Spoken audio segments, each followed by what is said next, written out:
Okay, so we are instantly online. We're already online. So Already live. boom, because I'm Time waits still for no man. exactly. No, I'm still working out how the StreamYard works, and it's got cool stuff that I see Jim Bob do, and then I attempt to do it and realize, oh, I have to prepare other things for this to be possible, like how he has the music in the background going before he jumps on, for example. No real idea of how that works quite yet, but I see the functions built in here, But I can't help you there. I've only ever been No, I on this side. And I have similar headphone, deficiency as you. Mine isn't a light, but it's the same color. So maybe this is what's allowed in the Balkans, Yes, even if you order it from abroad, they slap on something blue on it.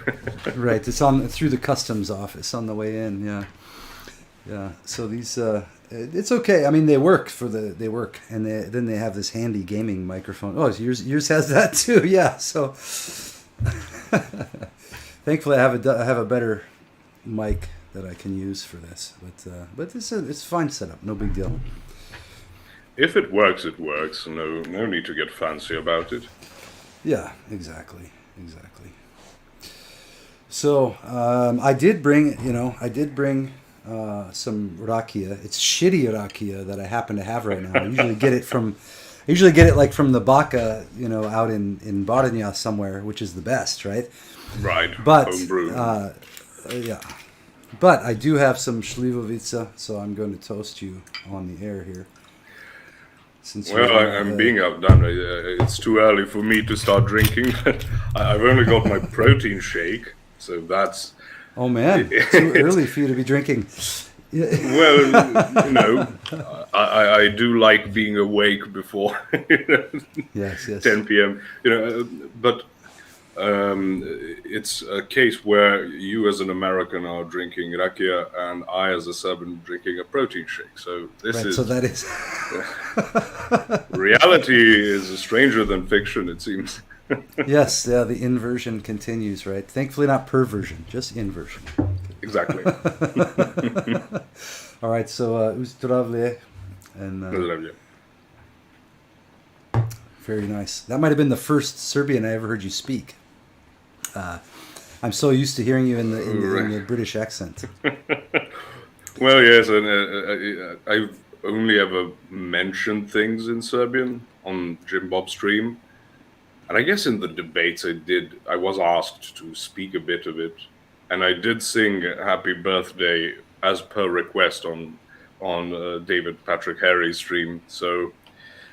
And is that the same from Croatia to Serbia? Is it still Sretan Rođendan ti, that whole thing? Or is it different over there? Well, I don't know the song in Croatia. We sing Danas nam je divan dan. Oh, okay. Here, I think I've heard people sing that, but mostly people here will do the American Happy Birthday song with that same tone or same tempo, or song structure. Right. Just like translating. Sretan rođendan ti, Sretan rođendan ti. Yeah, like that. Yeah. Well, we say Srećan rođendan, but we have a song for it. I've known it since I was a child, so it's nothing new. But I've never heard someone sing American Happy Birthday with different lyrics. Interesting. See, I don't know how that entered the picture here, but that's how most people do it when I hear them singing it. Yeah. Okay. Huh. I've learned something new today. Yeah, me as well. Yeah, I noticed the difference with the Sretan Božić and then Srećan Božić, right? So when I'm talking to my Orthodox friends, I'll say Srećan. Well, yes, there are these, we call it jotovanje, where what the J letter does, and does it change the former letter? Does it just get integrated? And there's different dialects. So what you would hear in Croatia is called jekavica, and what we speak in Serbian is ekavica. Mm-hmm. So let me find a good word. Like I'm horrible. Well, I know, like mlijeko. Mlijeko, yes, and we say mleko, just an e sound. and that's how you know where someone is from, etc. You can guess by that. But yes, we say srećan, they say sretan, although here people in the north might say sretan. Very unlikely though. No. I wonder in Novi Sad if it's a little bit more blended together as well. Well, they would still speak Ekavica, but there's a lot more. If you've ever heard Hungarian, it's a very melodical language. You know, like, yeah, it's beautiful. You know, like, duh, duh, duh, duh, duh. And that's how they would speak Serbian. It's a bit more drawn out. So, dobar dan, kako ste? You know, there's this melodicity to it. And here in the south, it's just barbarism. So, but I like it. It is easier for me to understand people in Slavonia and Baranja and in Osijek than it is in, say, Zagreb, or when I get or on the coast. Yeah, especially on the coast, they have something called ikavica. So there's an e sound where you would usually hear e, or where we would say e. So sritan would. Oh, sritan. Okay. Yeah. It gets very, very strange. A lot more Italian, you know, influence as you go towards the coast.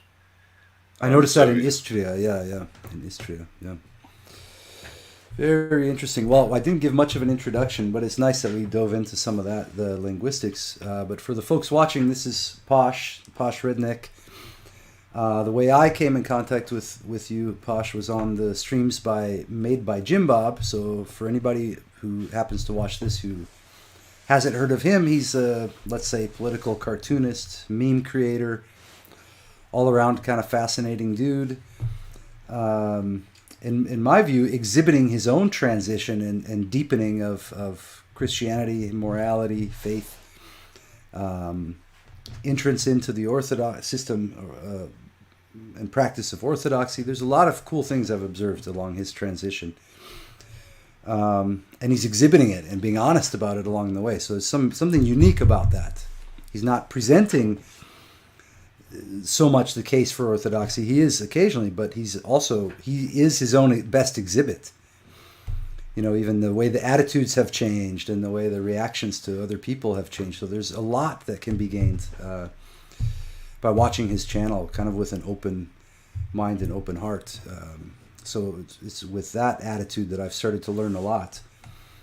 And then that's how I came in contact with you, Posh, and I happened to notice that you were smoking and drinking, which made me think, okay, you're probably not British. This wouldn't make as much sense. The drinking, but not the smoking. I have to correct you there immediately. That's what Americans think of the British.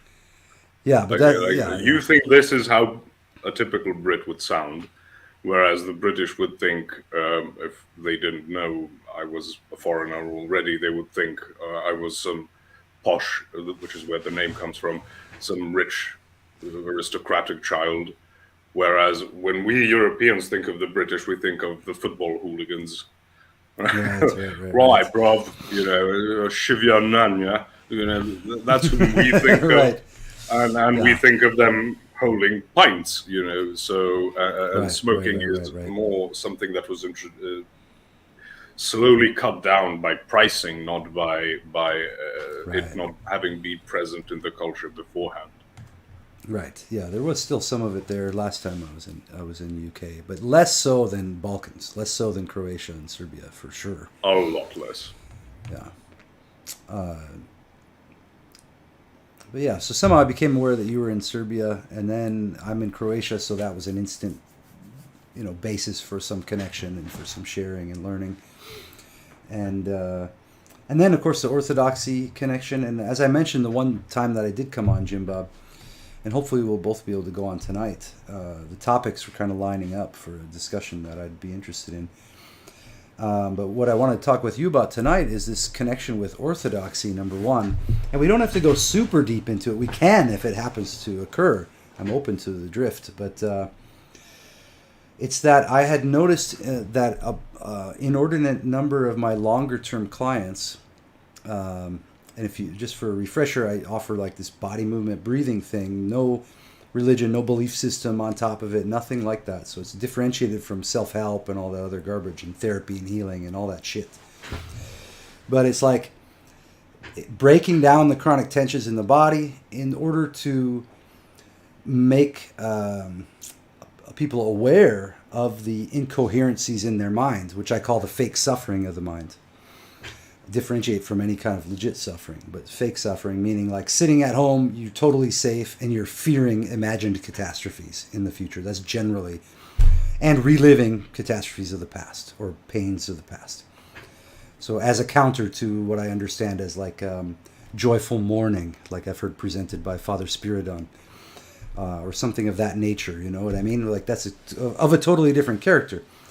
So the work I do exposes people to the actuality of themselves, the actuality of life in a body, the reality of the temporal and ephemeral nature of everything that exists on the earth level.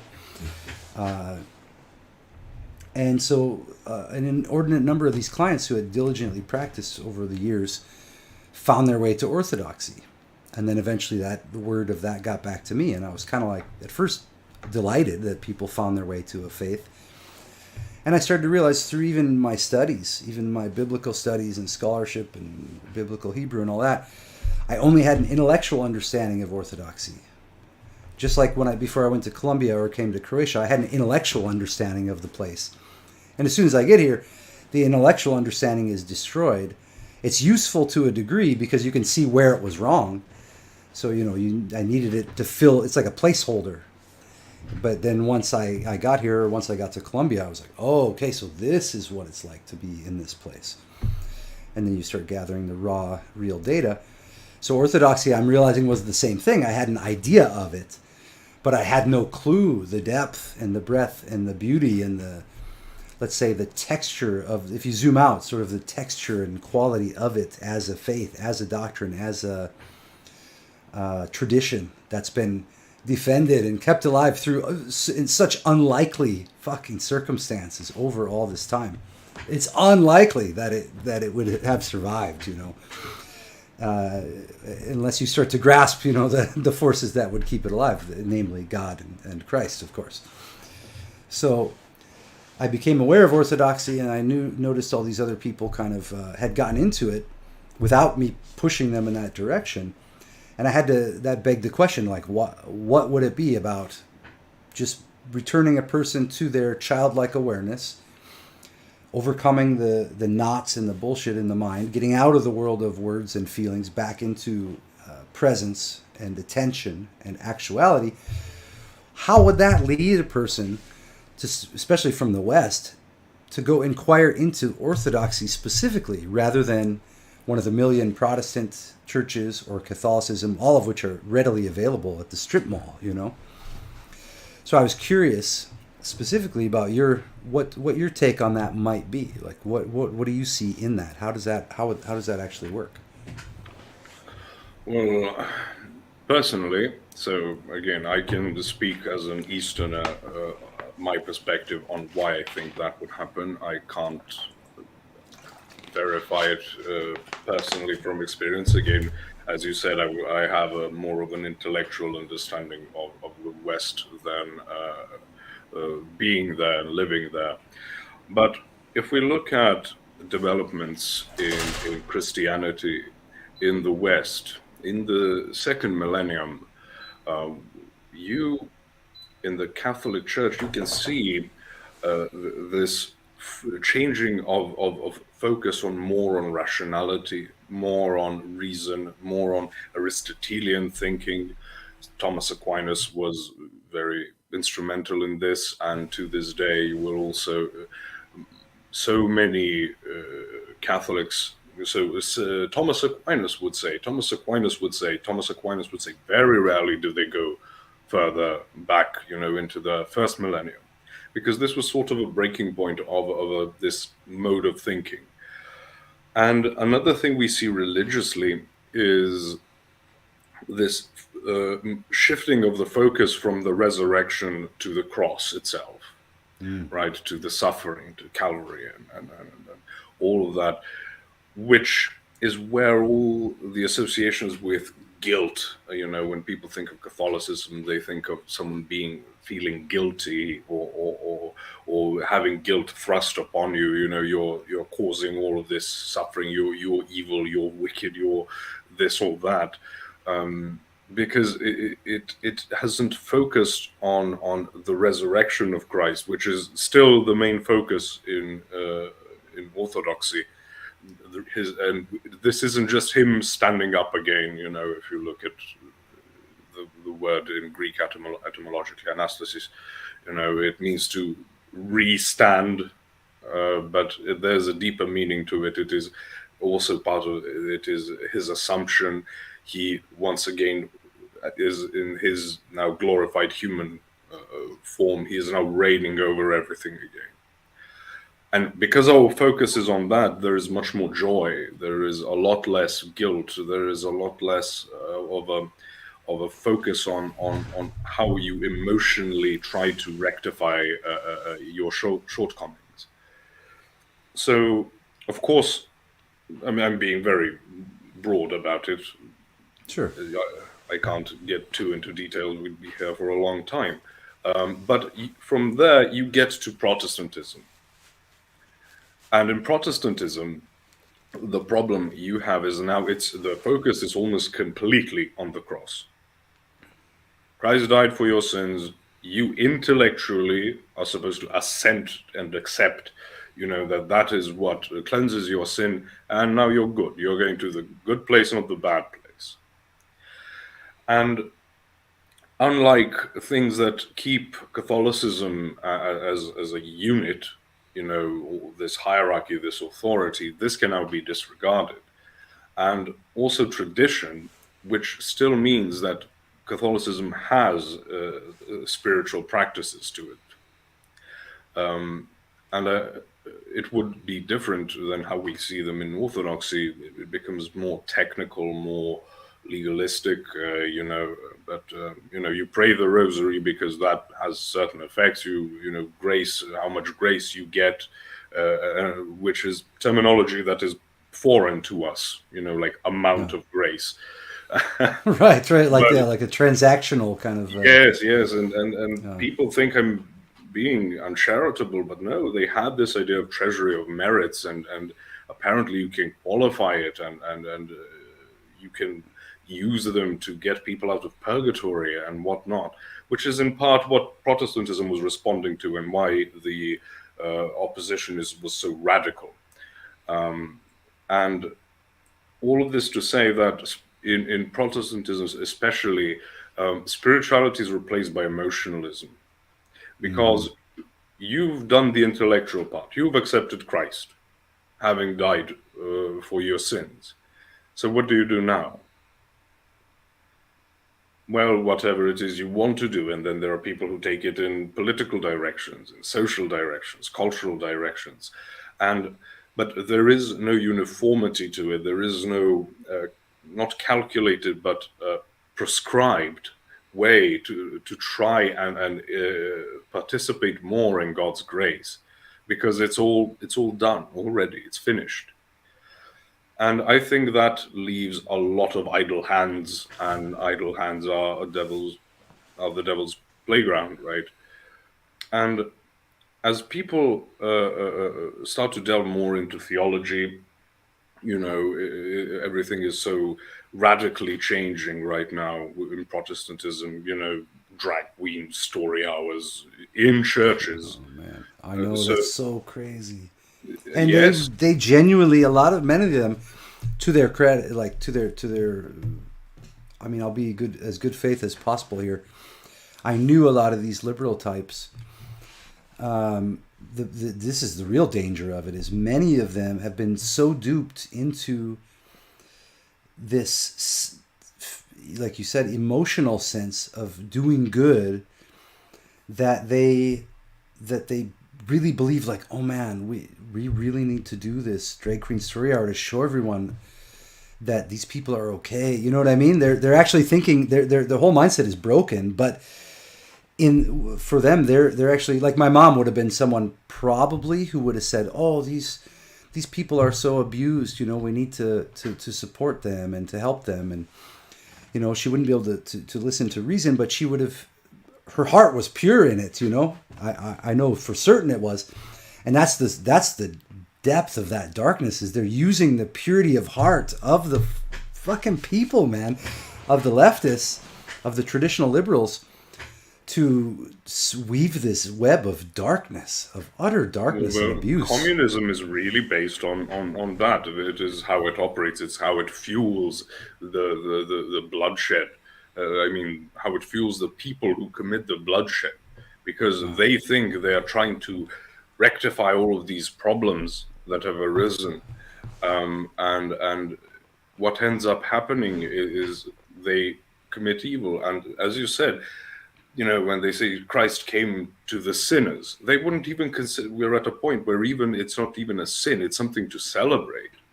No.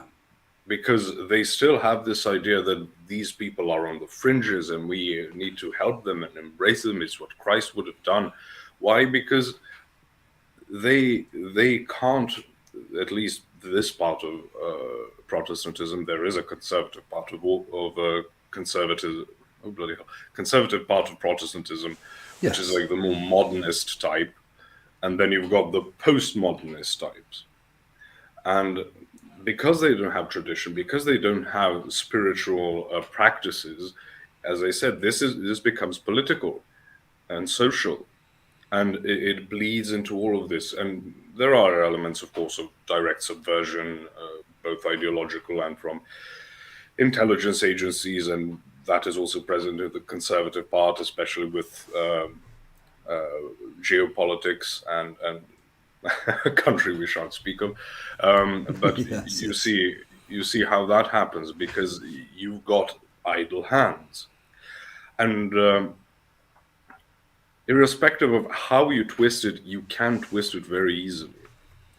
Catholicism, you can't twist very easily because it's got rigidity to it.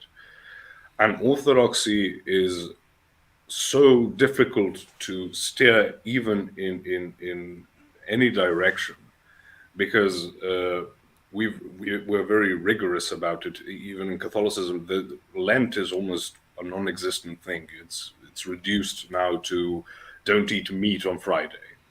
Yeah. Whereas they would have had practices very similar to ours, not exactly the same, but similar to ours, where on Wednesday and Friday you fast. Very few exceptions of that not being the case. And then you've had a certain time of fasting before Christmas, certain time of fasting before Easter, and all interspersed in that, in between single-day fasts and multi-day fasts. But then we really can't shift in any direction because it's not an intellectual pursuit. In Catholicism, it is in large part an intellectual pursuit, you know, with natural theology or natural law and things like that. So as science changes, all of a sudden theology has to follow suit, because it's tied itself to nature, and now science can influence your theology. But here, because it's also focused on spirituality, in the sense of you try to clean yourself up first. All the saints say it. There's no saint who says go, you know. They're very Petersonian in that regard, you know, clean your room, but it's like deal with your sin. Because in her wisdom, the church knows, both from scripture and from the lives of the saints, how easy it is to turn righteous anger into very unrighteous anger. It's what I focus a lot on Jim Bob streams, the story of Absalom, King David's son, you know, who was not to go there, it's a bit dark, but he has a very legit. Well, it's that his half brother rapes his sister through trickery, and it's not a very known story, you know, but he then demands of his father to do something about it, to punish him, and King David sort of just wants it to go away and doesn't do anything. So Absalom is not too pleased with this state of affairs, so he rebels and ends up starting a war, ends up, doing the same thing to one of King David's wives in public as a form of humiliation of King David. And he ends up dying in battle because God still was on David's side, because Absalom got from a point of, proper grievance to a state where he actually did worse. He slaughtered many people. He engaged in all sorts of immorality and things like that. And the thing that should really remind us of why King David was in such good favor in the Lord's eyes is that when he receives the message that Absalom is dead, because he purposely asked for him not to be killed, but one of his generals did kill him, did have him killed, because he thought the king is too soft. He didn't have, again, evil intent, right? Yeah. It was like the king is too nice for his own good, right? And he receives the message in a sort of strange manner. One of his servants says, "May all who oppose the king meet such a fate," which means that not only did he die, he died horribly. And King David goes and weeps for him, goes into seclusion and weeps for his son, because it's still something he felt was his fault, and all of that. I got off track a bit, but Orthodoxy focuses you on that. Try to avoid that. Try to avoid thinking, "Oh, I'm sufficiently good now. I can now save the world. I can now go around and be upset with people and do this." And they go. Unfortunately, many people today go to examples where Christ, calls the Pharisees brood of vipers and whitewashed tombs, because Jesus wasn't just here being a hippie. He was to reestablish God's rule, and all of that. And St. Paul had instances of being rather unpleasant with certain people, but again, his intentions were good. But if you lose that focus, like Protestantism especially did, because you are not contributing to your own salvation, right? You're just accepting what God has finished on the cross. You are as clean gets, right? And in Catholicism, we get the guilt tripping. And in Orthodoxy, you are considered sick. And you don't get upset with a person who is ill, you try to heal them. And that is our mindset generally, or at least it should be. It's very difficult to truly follow that mindset, of course. But this focus on your own sin, on yourself, is what sort of keeps appealing to people. It's also this lack of calculated beliefs, but rather a true appeal to mystery and God's grace and how he operates in the world. And you've been to liturgy, right? All of that is so ancient, because, and very few things change about it, usually for clarity's sake. Do we shift things around a bit or something like that? But things essentially do not change. And I think that is the biggest thing, that it is not formulaic, but it has structure. Yeah. It is not purely rationalistic, but it's also not emotional, right? It's not think about how sad Jesus was at this particular moment, or think about how much he suffered on the cross. things of those kinds, where you again get guilt tripped into a mindset, because that's just going to build up and it's going to explode at a certain point. No. It's this genuine seeking of healing, and I that's what I think people are starting to recognize, especially since the Second Vatican Council, where Catholicism became very Protestantized, and it's lost its grandeur, which was something truly appealing about it. The Gregorian chanting, the Latin, the gorgeous churches and cathedrals, and things like that. It has all been cast away for the sake of becoming modern, appealing to a modern man. That's so crazy. Yeah, that's just crazy to me.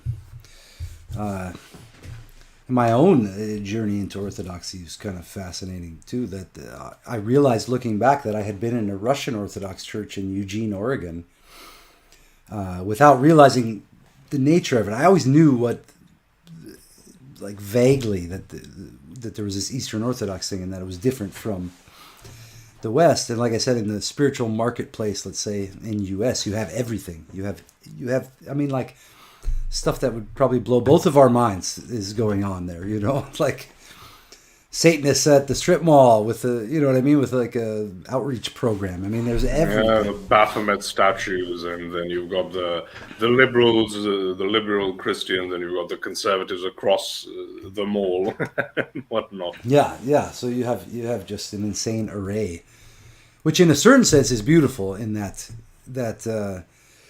people are able to go out and find it. But I think what's missing in the U.S., I think it was set up with this in mind, but I don't know to what degree it's still alive, was that it was meant as a country where the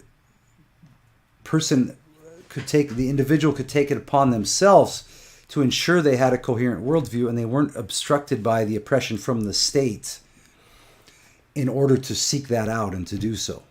But I do believe that it was set up with the intent that the individual would be admonished to do that, to actually seek it out and to make it a part of their daily life. So I think it is a faith-based country from the beginning. I can't remember which exact American founding father said it's made for a good and moral and religious people. Yeah. It's not meant for the atomized individuals. Right. So in that, it's beautiful, and then I think that's speaking to the good side of the U.S. That's where some of these guys are able to go. I know when any client I talk to, I tell them go check out an Orthodox liturgy. I just type their city into the Google, and I find 2, 3, 4 options for them, and this is consistent around the world, which is kind of cool. I say you can go check out the Serbian Orthodox, the Greek Orthodox, the Antiochian. Wherever they happen to be, So it's kind of a cool thing. Yes, I've noticed that it's really expanded the entire outreach. So it's not just the diaspora that you would have earlier on, where you have Serbs or Russians or Ukrainians, Romanians, and whatever. They go and settle in a particular part of especially America, right? But later on, other Western European countries, Australia as well, yeah. Yes, Australia, also a lot of Greeks also in Australia. And it's now beginning to spread properly, because for quite a while, Orthodoxy was under the yoke of communism.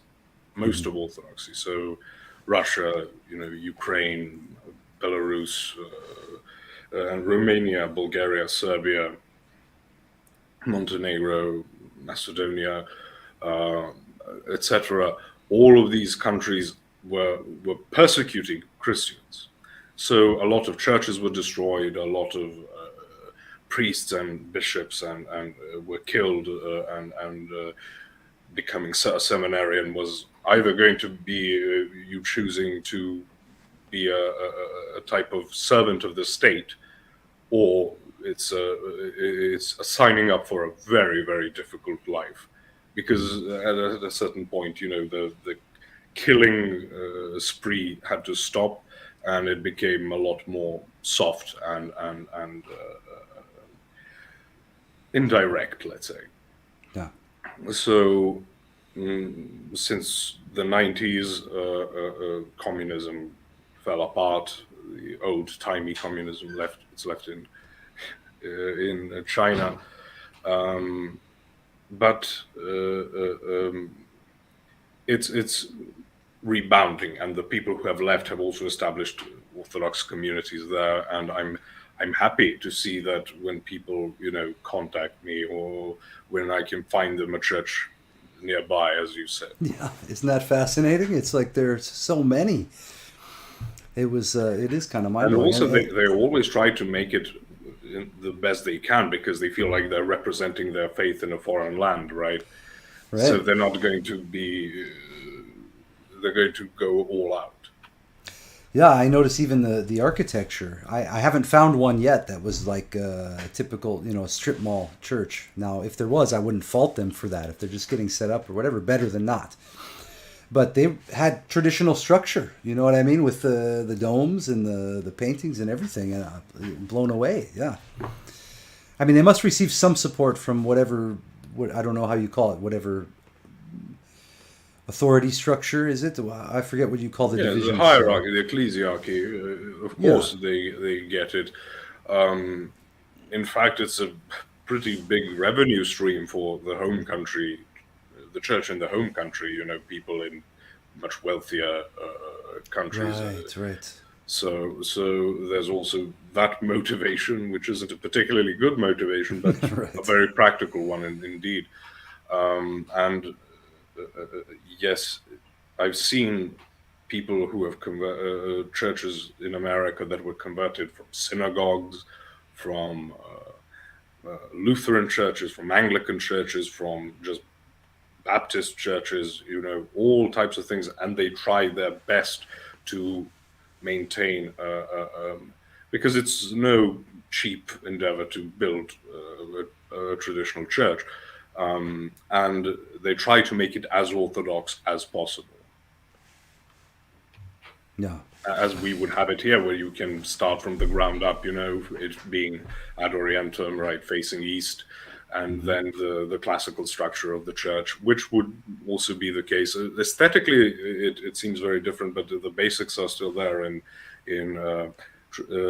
traditional Catholic churches and Anglican churches, and there, we've got the altar, right, and then you've got the nave where the people are, and then you've got the narthex in front.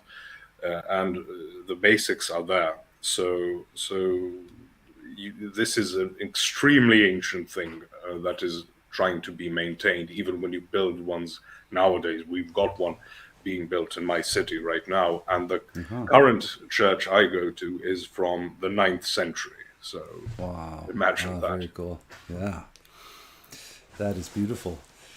Yeah, and I had mentioned to you I ended up at Ostrog, Monastery Ostrog. I can't quite say accidentally, but I use a website and an app called Atlas Obscura, kind of like Camera Obscura. So the parts of the atlas that you wouldn't, that are darkened or that you wouldn't normally find, and it tends to include religious sites in there, as well as like abandoned missile bases and a lot of the abandoned monuments all across Yugoslavia. Like in Bosnia, there's some, and all over the place actually, Croatia, Serbia, everywhere. And one of those places happened to be Ostrog. And I wasn't going on any religious pilgrimage that I was aware of. But although looking back, my entire life could be characterized as a religious pilgrimage, I suppose, with benefit. But ended up at Ostrog. I was with on a road trip with a girlfriend. We went across Bosnia through like Tuzla and Visegrad and a bunch of beautiful places, and then some small villages with horses wandering around. Drove to Podgorica, and then went to like Budva and Kotor, and then up to Ostrog on the way. I think it was on the way from Podgorica to to Kotor maybe. And I forced. She didn't want to go at all. She's like, some monastery, I don't care. And I was like, no, we're going. It's on the way. We went way out of the way up the mountains, and she got upset and stayed in the car the whole time. And so I made the hike up and ended up spending like, I don't know, 2-3 hours there. If I had known better, I would have slept the night there, when they had the blankets and stuff. So beautiful. But what a place, man. And again, I was not seeking any religious thing, although apparently I was. There was some reason I'm interested rather than not. It wasn't a calculated there you go. Yeah. move that you were making. But God doesn't need calculations. Right. I mean, the fact I ended up in Croatia at all was also not calculated. Didn't come from a calculated plan, and maybe that gives God's providence a little bit of space. Not that He needs it. Okay, He could direct me however He wants, however brutally He wants to do so. But I suspect there's something to the willingness to go with that particular type of flow. If you remember, I drone on about this all the time on the streams, about how people try to turn God into man times infinity, Okay. which is the wrong way to think about it. The way God knows things, it's not like we knowing things times infinity, because it's a category error to mistake to say that the divine mind is like a human mind, but infinitely more powerful. It's a completely different type of mind. The same way we would, Nagel's point, you don't know what it's like to be a bat. You can't imagine what it's like to be a bat. You can try to, but the best you're going to do is imagine what it's like to have a human mind in a bat body. Yeah. That's as close as you're going to get. You're not going to get what it's like to be a bat. Yeah. How much more so when we compare that to the angels, and then even more so than that, to compare it to God. So the way God knows things is completely different. The way He is present is completely different to how I am present, how you are present.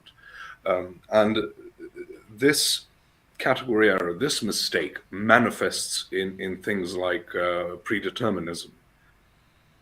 God knew what was going to happen, and He did it anyway, for His own pleasure, as Calvin would have said. Mm-hmm. So it is because they treat God as this non-transcendental entity, and they sort of put Him at the beginning of time as if that doesn't bind Him to time.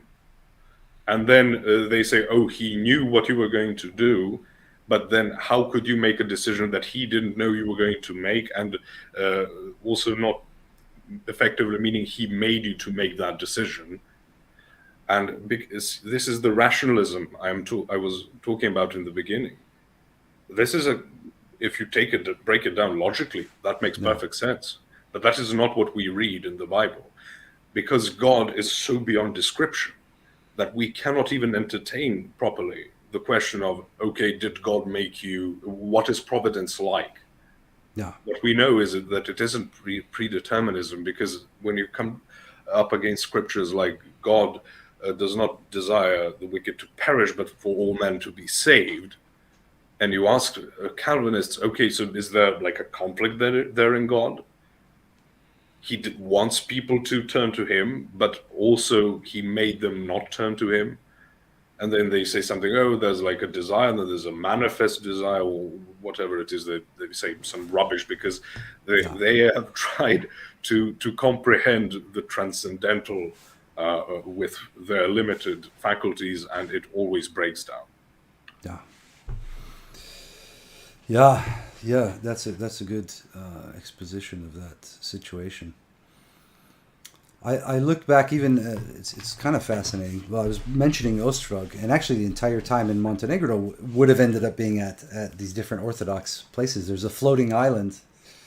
Well, I guess all islands are floating. Something to the effect of an island, artificial island is what I'm trying to say, where they have a church on it, and then every year people come around with the boats and they throw rocks on to kind of keep the foundation of the island functioning. So I visited that as well, and it's full of artwork and iconography, just like glorious stuff inside there. and spent like an hour and a half wandering around I in there haven't as well. visited that one, so you've got one on me. I know, how unlikely is that, right? Some American in Croatia finding Orthodoxy. I mean, there's very few people who will understand the ridiculousness of that I would find it in Croatia. You know what I mean? Like, I found it very difficult to understand because when you come to the Balkans, for the Croats, we Serbs are the evil, Chetniks who are all bearded and just want to slaughter everyone. And for us, they are the servants, the war dogs of the Vatican who wants to eliminate all things holy. Right. So from our perspective, that's probably more strange than for someone who in America, if you told them that story. Right. Well, the Americans wouldn't have the context to understand, and I noticed it because when I've talked to some, they're like, "Oh, okay, that's interesting. You went there and found Orthodoxy," but they don't even know that what it took for Orthodoxy to still be alive in Croatia, for example. The types of destruction that it faced, and to the credit of some of the people here, the church, for example, in Osijek, it was destroyed by Ustaša, the fascists, on the Croatian side after World War II. Which apparently was a much more devastating time or more brutal time to some degree than, or in some ways, let's say. But then the church got vandalized but was not destroyed during the fall of Yugoslavia, which was kind of astounding. I mean, because this was, this became occupied territory to whatever degree, at least as far as I understand it. And now remember, I only have the Croat perspective, so I can't say for certain. When I'm even aware when I say those terms, I'm very curious what would happen if I had spent 4 years in Serbia and been told the story from that perspective, It's best not to get into the wars of the 90s. I know. And actually, all the best Croats and Serbs always tell me, like, you know what, we're not going to talk about wars and religions. We just want you to know that we love that you're here. And then let's have some food, let's have some beers, let's have some rakia. And right, it's just going to be tragic, and no one is going to be happy, and there's no point to it. And people who beat their chest are probably the types of people who would have fled the country should another occasion for war arise. Right. But what I will say is that the time I spent, like on a boat trip along Dunav, for example, and we started in Croatia. This was in 2018, so I was really fresh here. And it was me and then like 9 or 10 Croats. And we went along on Drava and then Dunav and then into Serbia. They went all the way to the Black Sea, and I went for the first like week and a half. And we were in Golubac on Dunav, a village in Serbia. There's many villages, but this one I remember specifically. And we went into the village, a beautiful little village. In fact, every village along Dunav was beautiful to me. The river does something to people. I grew up on Mississippi River. I grew up on every town I lived in has a river through it. It does something to the people that live in the town. If the town is built focused on the river, it's a different quality of life. But we went into Golubac. We're wandering around. We found rooms for the night for very decent, very nice accommodations for very decent price. Super accommodating host was very interested in my opinions on Serbia, about my opinions about him, about his business, about his clothes, about the rakia, about the beer, about everything. And we went to a little shop that was like a burger place. And there's a wood-fired grill that takes up the majority of the space, There's room for maybe 10 of us to sit down.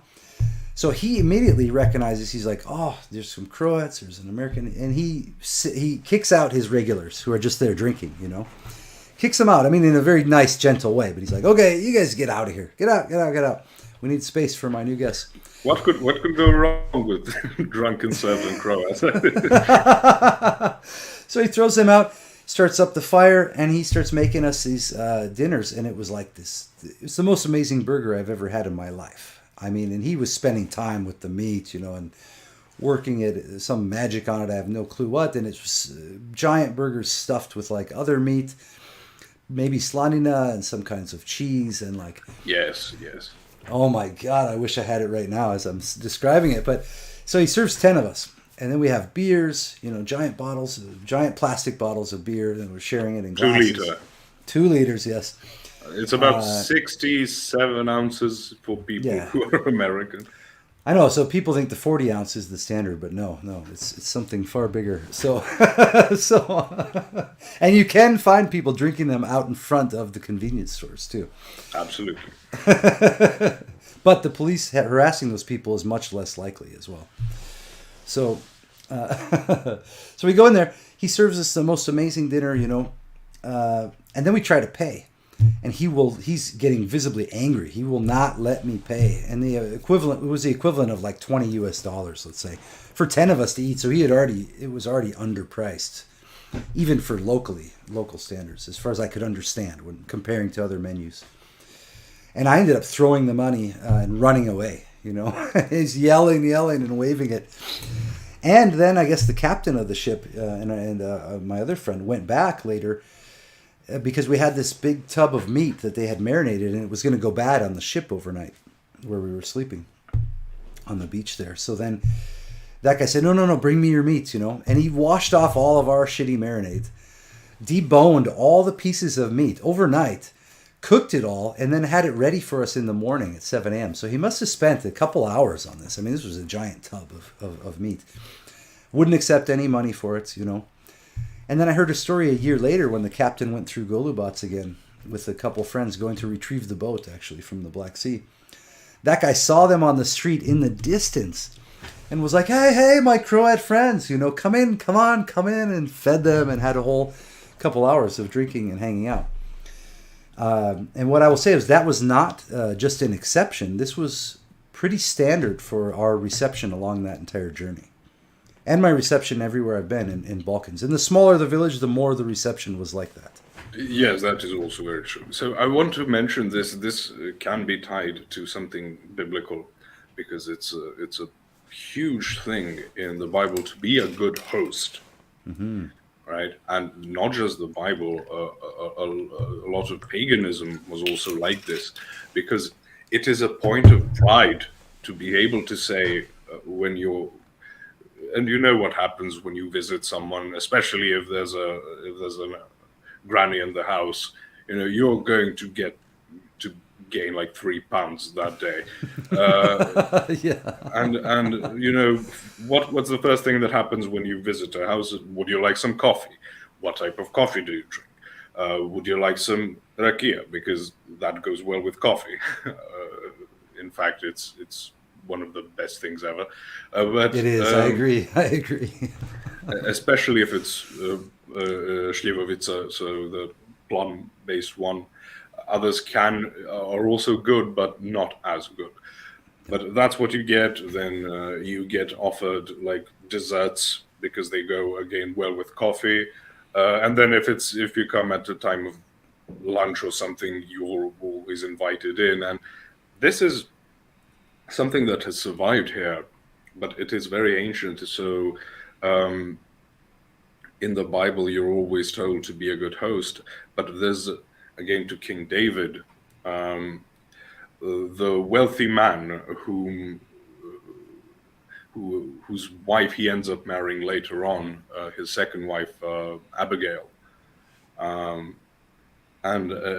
he asks to be received, because when King David came there, he was, fleeing from King Saul.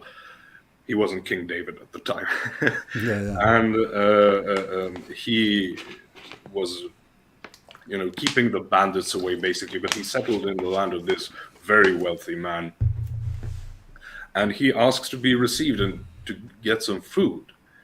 And this man, whose name I can't remember right now, but and there's a whole debate on what exactly do you get it from, but his name basically means idiot. So he was not known as being a wise, prudent, intelligent man, but rather this wealthy idiot. And not only does he refuse, he is rude in his refusal. And King David wants to fight him now. So for us, it's like, wait, you don't get to have someone's food or something. You can't expect them to do it, right? Because we have this modern perspective. In the ancient perspective, that type of behavior, to not want to be a good host, to not even, arguably he had benefit from King David being there, because the bandits were afraid of armed unarmed posse around him, and it's something you would fight over, kill over, because it's your reputation, it's who you are in your community, and that is what is still alive here. A lot of people who come to Serbia, they've got this idea that we are all just violent barbarians or something. It's also partly because of the wars in the 90s, because we were the bad guys as far as the West is concerned. So people come here like they're going to a battlefield. We're one giant bad part of town.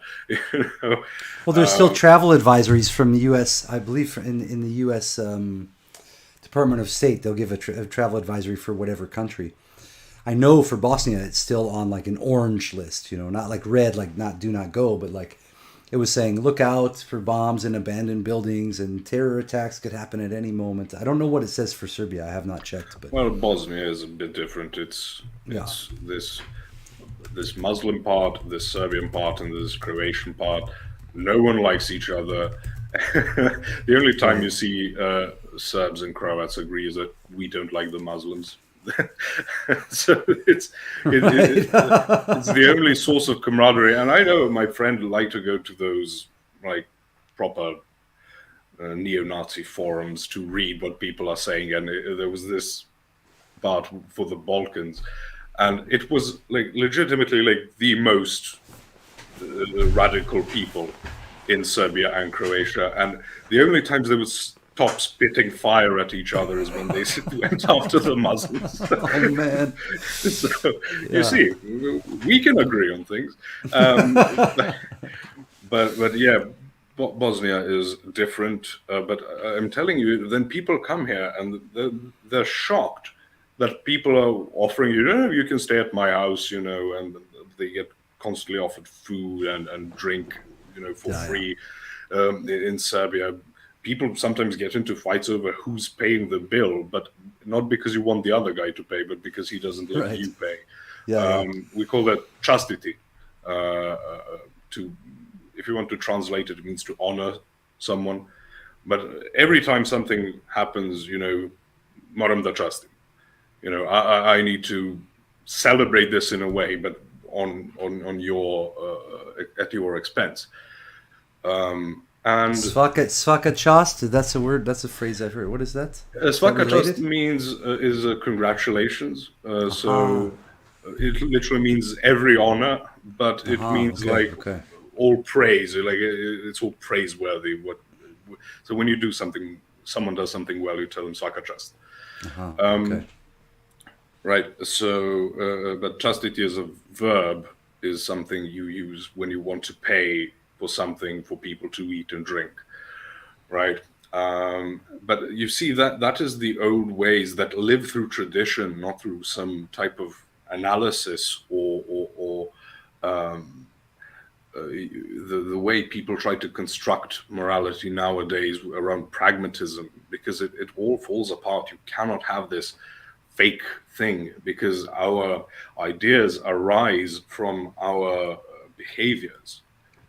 We like to pretend like it's the inverse, that you have an idea and then you execute it. That's a small part of it. Even Aristotle says the habits make the man, and that is something we're very big on in Orthodoxy. Why we always say you need to attend liturgy, you need to do, you need to fast, you need to pray, because this actually transforms. Repetition, repetition. Right, the basics. Not right, and we are not saying you can do it as a form of spiritual technology. You say these words and therefore God will infuse you with grace or whatever.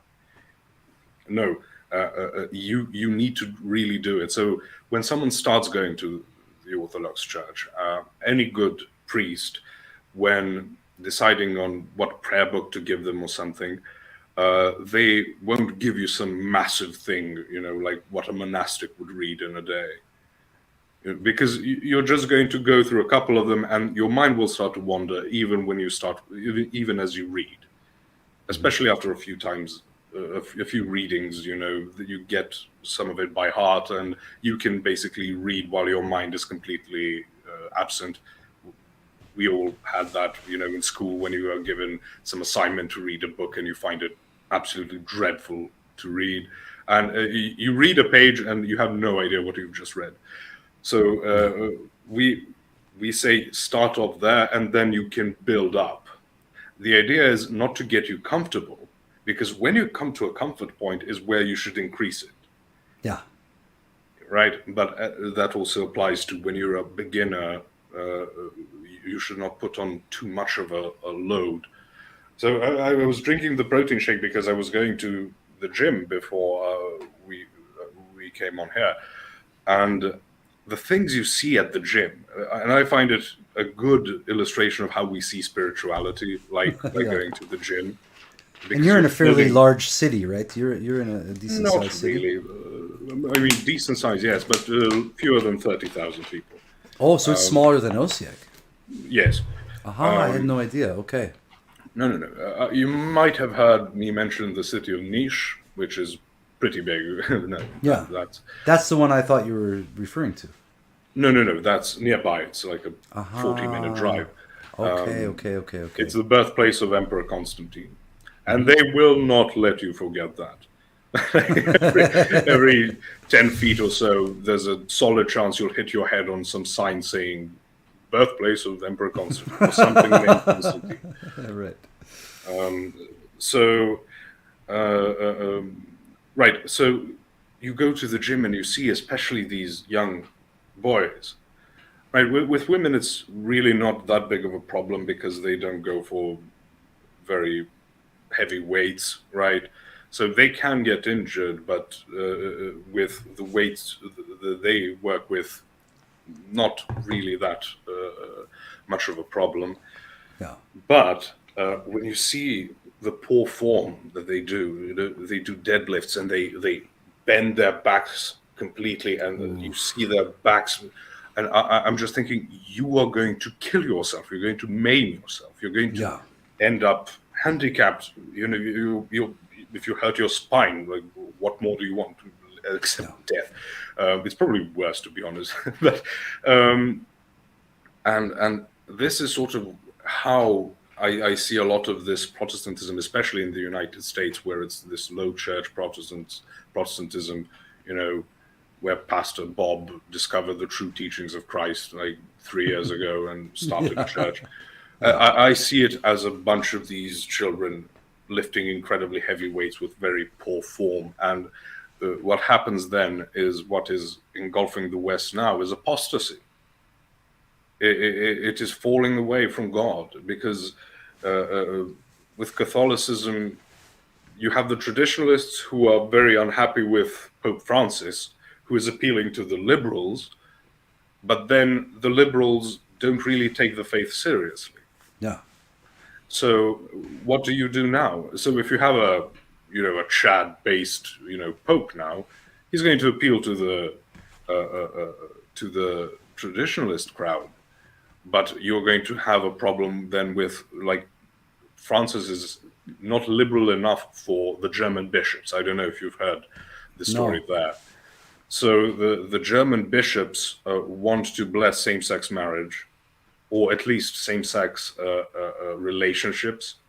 And even the most liberal pope I've heard of it says no to that.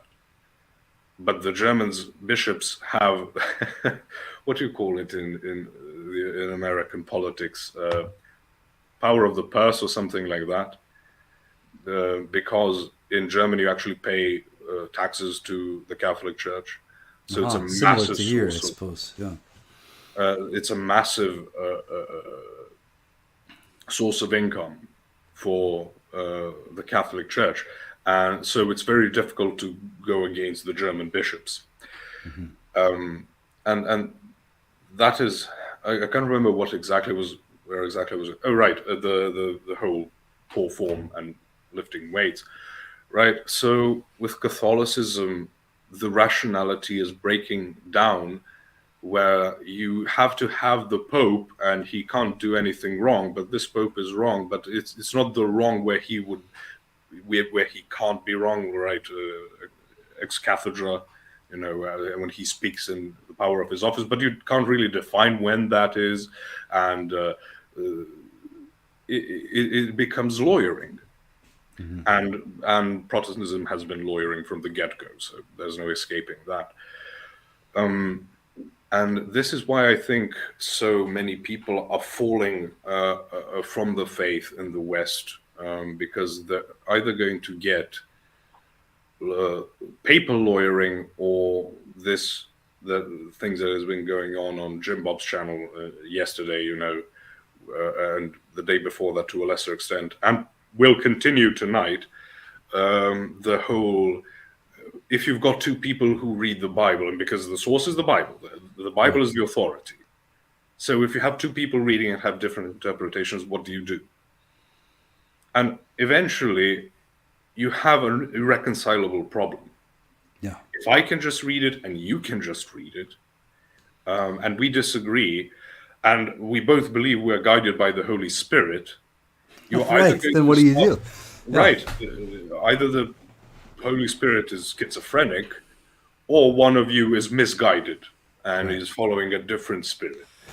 It's and now I do believe in theoria, for example, and I do believe in revealed truths and this kind of stuff, and of course maybe I'd have to verify specifics with an actual priest, but I do know there have been instances in my life that, and you recommended that I check out the Hesychasm, and then going deep into those letters by Saint Joseph the Hesychast, I found some remarkable correlations with direct experiences I'd had that I did not immediately place in the line of orthodoxy, but that, let's say, accidental glimpses of theoria, to the point where I understood what he was referring to, and I was like, oh my God, like, I've been allowed glimpses of this type of grace. I don't know why. I can't account for it. I don't know that my worthiness lines up with it, but there it was, as plain as day. And so I do believe in the certain revelations of the Holy Spirit, but I don't know that the Holy Spirit would ever...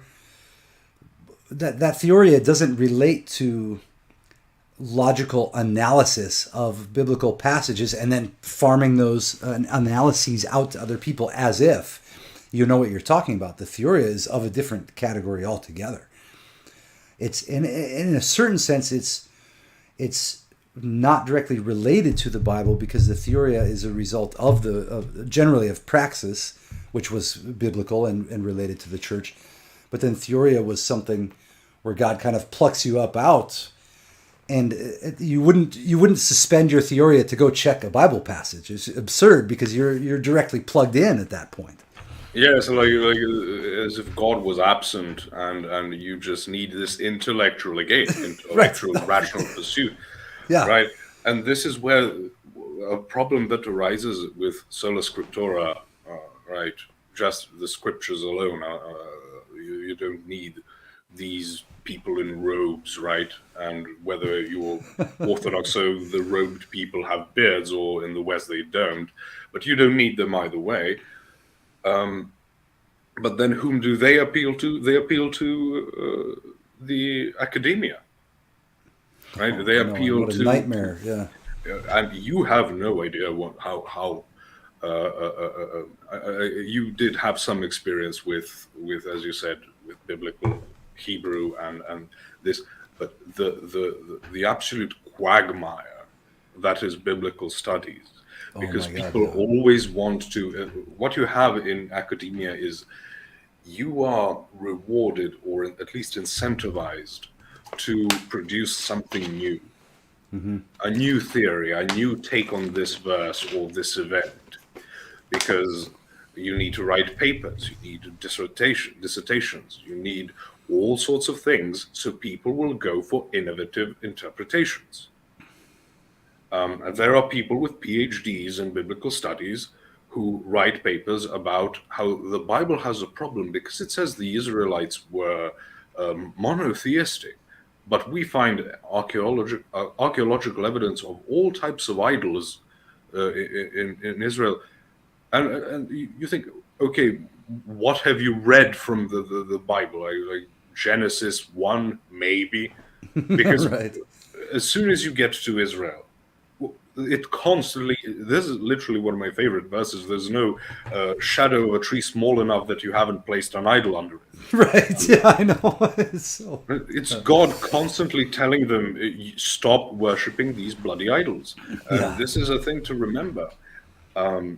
Why would you go from this monotheism, so to speak, even though that's a very nonsensical word, to be honest. The church fathers, ancient church fathers, did use the term polytheism to refer to the pagans, but they didn't call themselves monotheists, they call themselves monarchists. So it's the monarchy of the Father, which is a big thing in Orthodox theology. Right, this monotheism as a term is from, I think, the 18th century onward. It's very, very new. And people get into all sorts of problems because they can't really define it. What is one as it refers to God, because, okay, let's not move there. So back to Israel, like what you get is when Israel splits into the northern kingdom of Israel and the southern kingdom of Judah. The Samaria being the capital of the northern kingdom, Jerusalem being the capital of the southern kingdom. And in the north, they place two golden calves in the cities of Bethel and Dan because it's appropriate, it's easy. One is in the south of the kingdom, the other in the north. So accessibility is thereby rendered easier. So you have improper way of worshipping Yahweh at best. Very improper way of worshipping Yahweh. No. Because God is very, very clear that the only place you are to give sacrifices is the temple in Jerusalem. And this is to centralize it so as to avoid all sorts of personalized practices. Right? And then even in the Judah itself isn't much better than the north. If you read my debate with Adam Green, and he mentioned Micah 4, and I think mentioning Micah 4 implies the existence of Micah 1, 2, and 3. And if you think it's some type of Jewish conspiracy proclamation, you haven't read it. You probably just went, all the passages where Jews say they're better than the Gentiles, and then found a list or something. Because the first three keep ranting on how God is displeased with both Israel and Judah and that they are going to be destroyed. Yeah. And but back to the idea is that why would you go to the pagan idols then? They you can sacrifice wherever, you would go to a temple preferably, but you choose your own. It's like an RPG game, it's more of a make your own adventure. Yeah. But the important thing is that the God of Israel, who is the God of the universe, you cannot bribe him, right? Whereas with the gods of the pagans, you very much can, or at least that was the understanding. So you want something, you can't really go for God, because it's a bit difficult to then be contrite and then follow all these rules and a humble heart, and you have to offer the sacrifices with a humble and contrite heart. The penitent psalm makes that very clear. And you have to choose the best of your flock to sacrifice, and what was it? like from the first harvest you are to sacrifice, so the best, God says the best, and even when you sacrifice an animal, the best part you burn, Yeah. what they call the fatty parts, right? Hmm. For them that was the best part, in a society that wasn't as inundated with meat products as we are And today. that's the most life-giving part. I mean, like the fatty parts of the meat and I guess people wouldn't really know this unless they fasted or lived without for some amount of time. But yeah, when you, for example, here, if I was eating just slanina and krastavci, cucumbers for the Right. liquid, and that was it. I was doing like either fasting or eating the slanina, and I would actually cook it till it was nice and crispy, and then I Crispy, would right? pour the fat into a glass and drink the fat, and it had a little bit of the Ooh. paprika flavoring and Right, the right, salt, and I would let it cool a little bit and then drink the fat off that. And actually, I got more fit than I had in years. But right, right. my body was just only able to consume the little bits of meat and the protein, and then the fats, and then the krastavats, the cucumber, just for liquids and for some fiber, to push it all through. Yes, because you can get into certain digestive problems if you Right, go for fat. But right. at the same time, we are talking about an ancient place, Yeah, where your herds were your wealth. This is also yeah, something yes, yes, when yes. people complain about, oh, the church asks you for money. Well, they would have asked you for cattle or something back then, because that is where your wealth was. Yeah, You're not going to have paper money. You're not going to hoard enormous amounts of gold because gold was very rare and very precious. You would have gold and silver as means of exchange, right. but your actual wealth was in your produce, not just necessarily herds. Of course, you mean flocks of poultry or Well, and your even the your plants, you're some plants to some degree too, correct? well, absolutely, Some because you can produce food. right, That and is what oil crops as well oils were a are. big deal, right? Yeah, Right, right. And some of the sacrifices were oil sacrifices and wine sacrifices, yeah, which is why I emphasize sacrificing isn't killing something, it's burning it. That is why in the Bible you will not find a way where it says how you exactly kill an animal to sacrifice it, because that's not the sacrificing part. The sacrificing part is burning it. uh You huh, can stab, an amphora of wine if you so chose. It's not going to do much other than get your knife wet. But because, and I keep forgetting this word in English, the alcoholic content was much, much higher back in the day when they would make wine. So when you serve it, you would actually water it down. right, right. I was aware of that as well. Yeah, in medieval times as well, that they Yes. were drinking more consistently as well at that time. Yes. And also, water is a pretty good chance that your water would be contaminated. So because of all the herding and lack of plumbing that would allow for proper waste disposal. Well, similar So to the Vikings with the ale, they were drinking yes, the and ale the a lot of the mead. times, and it was way less alcohol content. Yes, kvass is something that existed in Eastern Europe, but this very, very light beer, but it kept it from going rancid, because if you just leave water in a trough, it's going to go bad, Yeah, right? Because you're going bacteria and to algae and all kinds of and things. Yeah, insects and yeah. whatnot. So alcohol. This is also to say, no, the Eucharist was not grape juice. It would actually be Right. more difficult to maintain grape juice than turn it into wine. Yeah. I don't know. Right.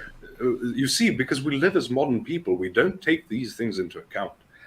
Okay, so Yeah. just to dial it back a bit to what I was saying, why you would Yeah. worship these pagan gods, right? Because you fall in love with this woman, but she's married, and you want to get rid of the husband.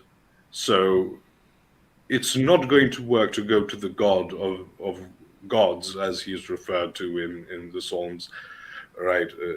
Not just Lord of Lords, he's called God of gods, because the scriptures do refer to fallen angels and other entities, as gods, but there's this one layer above all of those created beings, etc. But you're not going to go and pray to him to kill a man because you want his wife, because he sees both you and that husband and that woman as his children. So that's not going to work. But then there's this Baal character, and he has all sorts of things to offer you, aside from being a storm god, weather god, and aside from war gods and fertility gods. The ones who tend to be associated with weather are the worst, because your crops rely on them, and you don't want your crops to fail. No. That's why, the sacrificing children and all those gruesome things is what you tend to do with the weather gods. But you can make deals with them. The biggest part of pagan practice was to try and keep the gods happy, not happy as in overjoyed, but just at bay, just satisfied enough to not destroy you. Yeah. When you read about the flood, because it was an actual event and it actually exists all across the world. Yeah, we don't even believe Native American. Absolutely. There's a book called God is Red that I found so fascinating by Vine Deloria Jr. And he ends up, that's the first place I saw an argument against evolution, was in Vine Deloria. And he was a professor at, I think, University of Colorado. He was first brought up in the native indigenous views, and then was completely converted, probably either some Protestant or Catholicism, became a priest, and then rejected that, and then went back to studying the native cave paintings and oral traditions. Now, what people don't realize is oral traditions can tend to have much more accuracy than written documents over time. Yes, this is actually why you don't write things down. Why, when they say, why didn't the apostles immediately start writing things down? Because in the ancient world, across the ancient world, this would go for India as well, you don't write something down unless you think you're going to lose it. Yeah. This also happens with the Quran, right? Yeah. They write it down because a lot of people who could recite the Quran are dying in battle. Yeah. And you fear losing it, so you have to codify it. But as languages change, as names of places change, as all sorts of things, as influences from other cultures start to seep in, this codified form is either going to have to be updated, or it's going to start deteriorating in relevance. Right. So that is to reinforce what you're saying. It's the oral traditions are kept with, it's not like, what's that game you play when you like telephone, broken telephone game yes, or whatever. yes. Yeah. We call that deaf telephones, or Louis telephony. So Nice, yeah. Right, they think of it that way, whereas it was very rigorous because people took this seriously. Your chair was like passing on a cherished treasure, a living thing. Yes. So in the oral traditions and in the cave paintings, so the two main sources of data you'd have from the Native Americans, indigenous people here, and from around the world, what he found was that the anthropologists generally weren't taking into account any of these, the legitimacy of the oral traditions or of the cave paintings. They wrote them off as like, oh, some children were painting on a cave wall. And it's like, no, do you know what it took to get the cobalt blue and stuff to put on the fucking wall? Like, do you know what it took to get those dyes and then to waste them? So-called, not waste, you know what I mean? But from our perspective, right. That's a lot of paint. It's an enormous effort to get it. And you don't go through that effort unless you took something very seriously. So yes, for us, cave paintings are ridiculous and look childish, like something a child would draw on with a crayon. But they didn't have access to crayons and with types of industrial products that you can... let me tell you one fact. When they did an analysis of how much it would cost to produce one book of the Epistle to the Romans, a couple of years ago, so now it's going to be more because inflation and all that. nonsense, but it was about $5,000. Right, and this is on animal skin, processed in a red vellum on generally or not reeds. then, because it would depend on the type of land where you were. So you can't have papyrus in Northern Europe. Right. Too arid, not arid enough, too humid. So papyrus, as it was made, you would break down the fibers and then interlock them and dry it out, and then you can write on that. But if you have high humidity, it's just going to disassemble. Yeah. Same reason why you can't have mud bricks as you move from like southern Greece and Italy and you go northwards into Europe. You can't have mud bricks the way you had them in northern Africa and the Middle East, Yeah. right? They would rot away because of the humidity. So this is much more so the case if you go to like Western and Northern Europe, where you had to use parchment, right? Animal skins, which were far more expensive than papyrus. But that was your only option. So this is the cheaper. So this is cheaper than it would be to make the same thing in Europe. But what I was going to say, and this is a church in persecution, right? And to write it down meant that you had an entire process. If you go, this is a good trick question to ask people who wrote the epistle to the Romans. And people say St. Paul. Well, why does it near the end of the epistle, why does it say, and I, Tertius, who am writing this, also salute you, right? Because people don't have this idea of what is called a amanuensis. This is like a secretary of sorts, but this is a man educated in grammar and rhetorics and things like that. So the way you would write this epistle, and St. Paul did write certain epistles himself, like the epistle to Philemon. He says, this I'm writing by my hand. There's also a point why he wrote large letters because he had very poor eyesight and all that. But you would have this person, this secretary, you dictate something to him, he writes it down, he edits it for proper form, because form was something very important to ancient people when they were writing. Like prose was considered just barbaric to write prose. You wrote everything in a type of poetry. And you then, the editor, after the editing process, you give it back to the person dictating. They see and notify whether a typo, a certain edit was acceptable or not. Whether it changed the meaning of what he was trying to say or not. And then if he gives you certain corrections to that, you get the final form. And then you have a person who is going to take that letter, that epistle, go to the community where it was meant for, right? There's no Roman imperial post office. And that person is going to go there, read it aloud, and be expected to answer questions about it. Oh, wow. Right. So we here. So again, epistle is going to have certain meanings because it comes from Latin epistola and all that, but it basically means letter. So we think of letter writing as something you do privately. You as an individual jot down a letter. But nowadays it's electronic, so you don't even do that.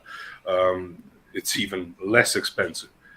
But it's something I write an email to you, and you read it, and that's it. That's not how it worked. And when you take all of these things into account, it should give you some perspective on why the apostles didn't just, after Jesus says something or does something, they just sit there and start writing out. That's not really an option you have. And also, they didn't say, bring your notebooks.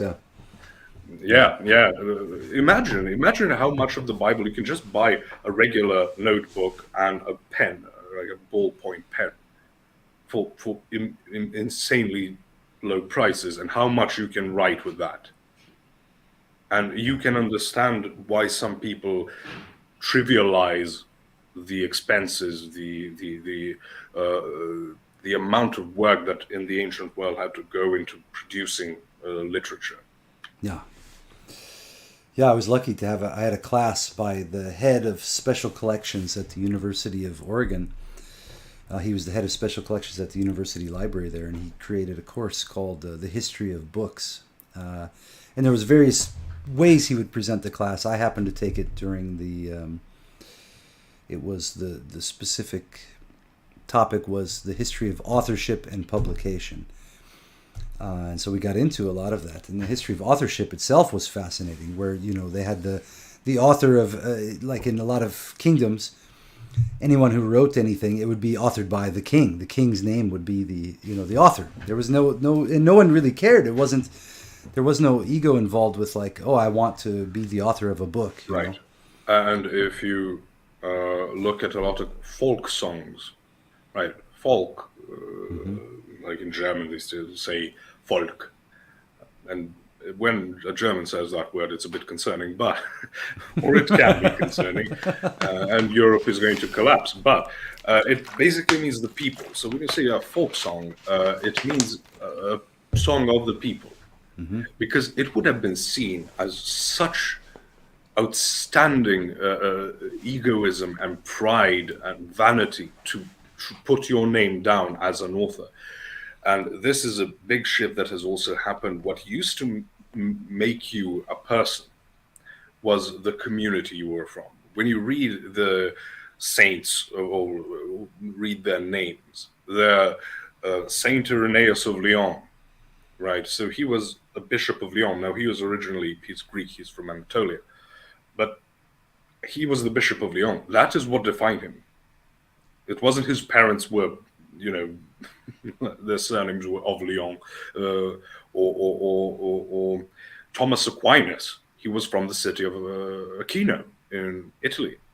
Right? It's not his surname as we use surnames or last names nowadays. And again, more sorts of people, not just Christians, not just Christian saints, but all types of people are called this guy from this place, because that is what defined you in a certain way. Nowadays, we define individuality and personality as how you are different from your community, which is very destructive, very atomizing, but it appeals to people's egos, which is a huge problem. Nowadays, people write the most dreadful poetry. It's basically prose with a couple more returns pressed, on your keyboard to introduce line breaks. No. And they celebrate it as if it is some grand accomplishment on their part. So if you, as you mentioned, like they would say the king wrote this. Why? Because he's the king. He owns everything, basically. So right. And to put your name is pride, is vanity. And if you had any time to be writing, it's because of the king's work that provided the protection and the abundance that you had enough food. And he is the place where the entire system intersects. Yeah. So things would fall apart, and we are so ungrateful nowadays, especially nowadays. You and I live incredibly extravagant lives, historically speaking. Right. You just have schnapps there, or rakia, right? I just had a cup of coffee and a protein shake. Like the amount of luxury involved. It's unbelievable. Yeah. Yes, and that is something that we must really, really remember, and something again kept alive to a large extent here purely by tradition, by the inertia of tradition, and the fact that people are proud of it. So the fact that in the West they started destroying national pride also means you're going to start destroying the national identity, and if you destroy the national identity, things will it causes domino effect, right? Because your behaviors change, and as individuals change behavior, society changes character, right. and then that forms the next generation in a completely different way. Well, and this relates back again a little bit to the radical undoing stuff, in that one of the initial ways it was conceived is that there's character armor, meaning there's physical tension in the body that when it becomes chronic, it drops out of awareness and then becomes what is called armor, or almost like living rigor mortis, that the body will become rigid in various spots, which then limits the flow of blood, limits the natural and even God, the way that God created us to function, cannot function. So then the people can't share their gifts, for example. They love to draw, or they love to play music or to sing, but they won't sing, they won't draw, they won't do it. They're full of tension and then full of these standards in their mind against which they're measuring their own gifts in relation to how they imagine other people might be thinking about them. So there's all this character armoring going on. And there's a fascinating kind of psychiatrist, which I love these characters. They went all the way in their field, and then they saw the wretchedness and the horror of it. Named Charles Konia, and he mentioned. I thought this was so fascinating. He mentioned that in a person with undone character armor, or who had the blessed childhood to not have developed it in the first place, which is rare, increasingly rare. That person would naturally have a deep love for their country, no matter which country it is. But wherever they grew up, even if it was oppressive and horrific, they would still have a love for their countrymen and a patriotism for their country, even if it meant standing up to oppressors. Yes. So, of course, this can become pathological, and people will start justifying wrong things. There's a point in which the Judeans didn't fear invasion of Jerusalem because the temple of God is there, mm-hmm. and God would not allow anything to happen to his temple. So it shows that you can just start justifying all sorts of horrific behavior because you have this thing. And when you take the ancient view, you are participating in that nation. You're participating in that community. I'm not to be proud of being a Serb just by the fact that I have this blood. Just that you happen to be born there, right? Right. You are supposed to live it. You are supposed to engage with your culture and develop it. And of course, the overriding principle is God. It's Christianity. That has to be. We're not being naturalists over here. No. Well, at least I hope we're not. But yeah. And the problem that arises is you either then start to, like the liberals and progressives do, you start to hate your country. So it is a country, it is a nation, it is a community when it's something wrong. And it's not a nation when it's something good. So you have no reason to be proud of your ancestry or your patrimony, but you have reasons to feel guilt and shame over it. Mm-hmm. And there are people who do the opposite, right? Who their country can do no wrong. We are all heroes. We're all good. We're all glorious. And this is something we call philitism, and it is a heresy that is condemned in Orthodoxy. So yes, once Orthodoxy, the thing that differentiates it from what became Catholicism, because we would say that the West was Orthodox, right? We wouldn't say there was the Orthodox and the Catholics, but we were united, right? We would say in the West, Orthodoxy took a certain turn and then changed to drastically changed enough to depart, and then broke off and became this thing. That is our perspective, and they would have a similar perspective of us. We were good Catholics, but then we were too prideful and nationalistic or whatever, and we had certain influences from the East, and so we broke off. But at the same time, Orthodoxy lets a people develop their own, not brand, but flavor, maybe is a good way of seeing it, flavor of practicing the faith. So you can't go against dogma or doctrine, right? None of that. It's not like, we Belgians, we don't believe in the Trinity, right? None of that. But there is a certain way in which we Serbs celebrate Christmas, and there's a way Russians celebrate Christmas, and then there's a way the Greeks do. And this is all well and good, because what the I asked Adam Green, what's the difference between a Jew and an Israelite? I And heard he says, that part, yeah. right, and he said it's the same thing. I said, no. Judah is one of the 12 tribes. Israel is this overarching thing.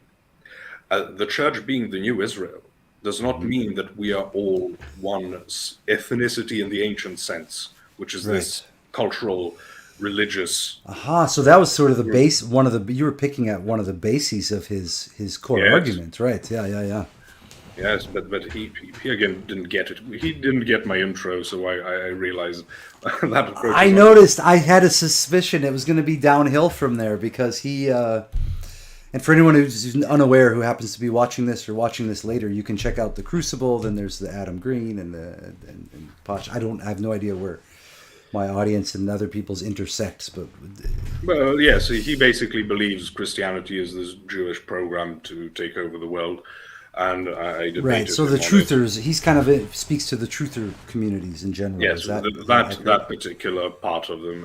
But that's why I asked him. So, under this umbrella of the church, you are not asked to not be a Greek.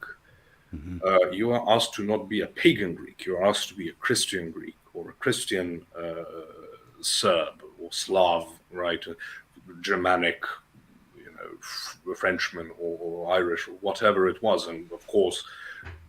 East of Jerusalem and south of Jerusalem, all nations are called to be Christian. But if you look at Orthodoxy in Alaska, which was promulgated by St. Herman of Alaska among the natives, right? They have their own particularities, their idiosyncrasies. You can look it up, a lot of natives. This is cool stuff, yeah. So St. Herman of Alaska, if you want to check it out later. I'll just put it on a tab here, yeah. Right. Because, and then you develop in this particular these idiosyncrasies arise, which are particular to you, and why when people who started going to church, so it's a bit different for you because you are going to a Serbian Orthodox church, but when someone came and asked me, they were going to Antiochian church, so the one who is under the Patriarchate of Antioch, and asked me, okay, what do you do during liturgy when this happens? I said, no, don't ask me. Yeah. Look at what the people are doing, ask the priest, ask the people there, because there are going to be certain differences in certain behaviors that are particular to us, and I don't want you to become to practice the exact same way I do. I want you to integrate yourself in that community so you can be this community with a priest as the father of the community. It's part of why we use the term father. Even the one here, I've started to realize that there's differences between what they're going to be doing here in Osijek in Croatia versus what they might be doing just across the border in Serbia, because the nature of this community is different, and what these specific people have survived in order to be here, or whatever reasoning that the priest happens to be living in Osijek rather than in Serbia. You know what I mean? There's so many considerations, some of which I'm probably still unaware, but they've had to adapt to life in sometimes hostile. I don't see it as hostile now. I think that this is the community is very different here than maybe it was even in the 90s. Especially as the older people die and the younger people are growing up.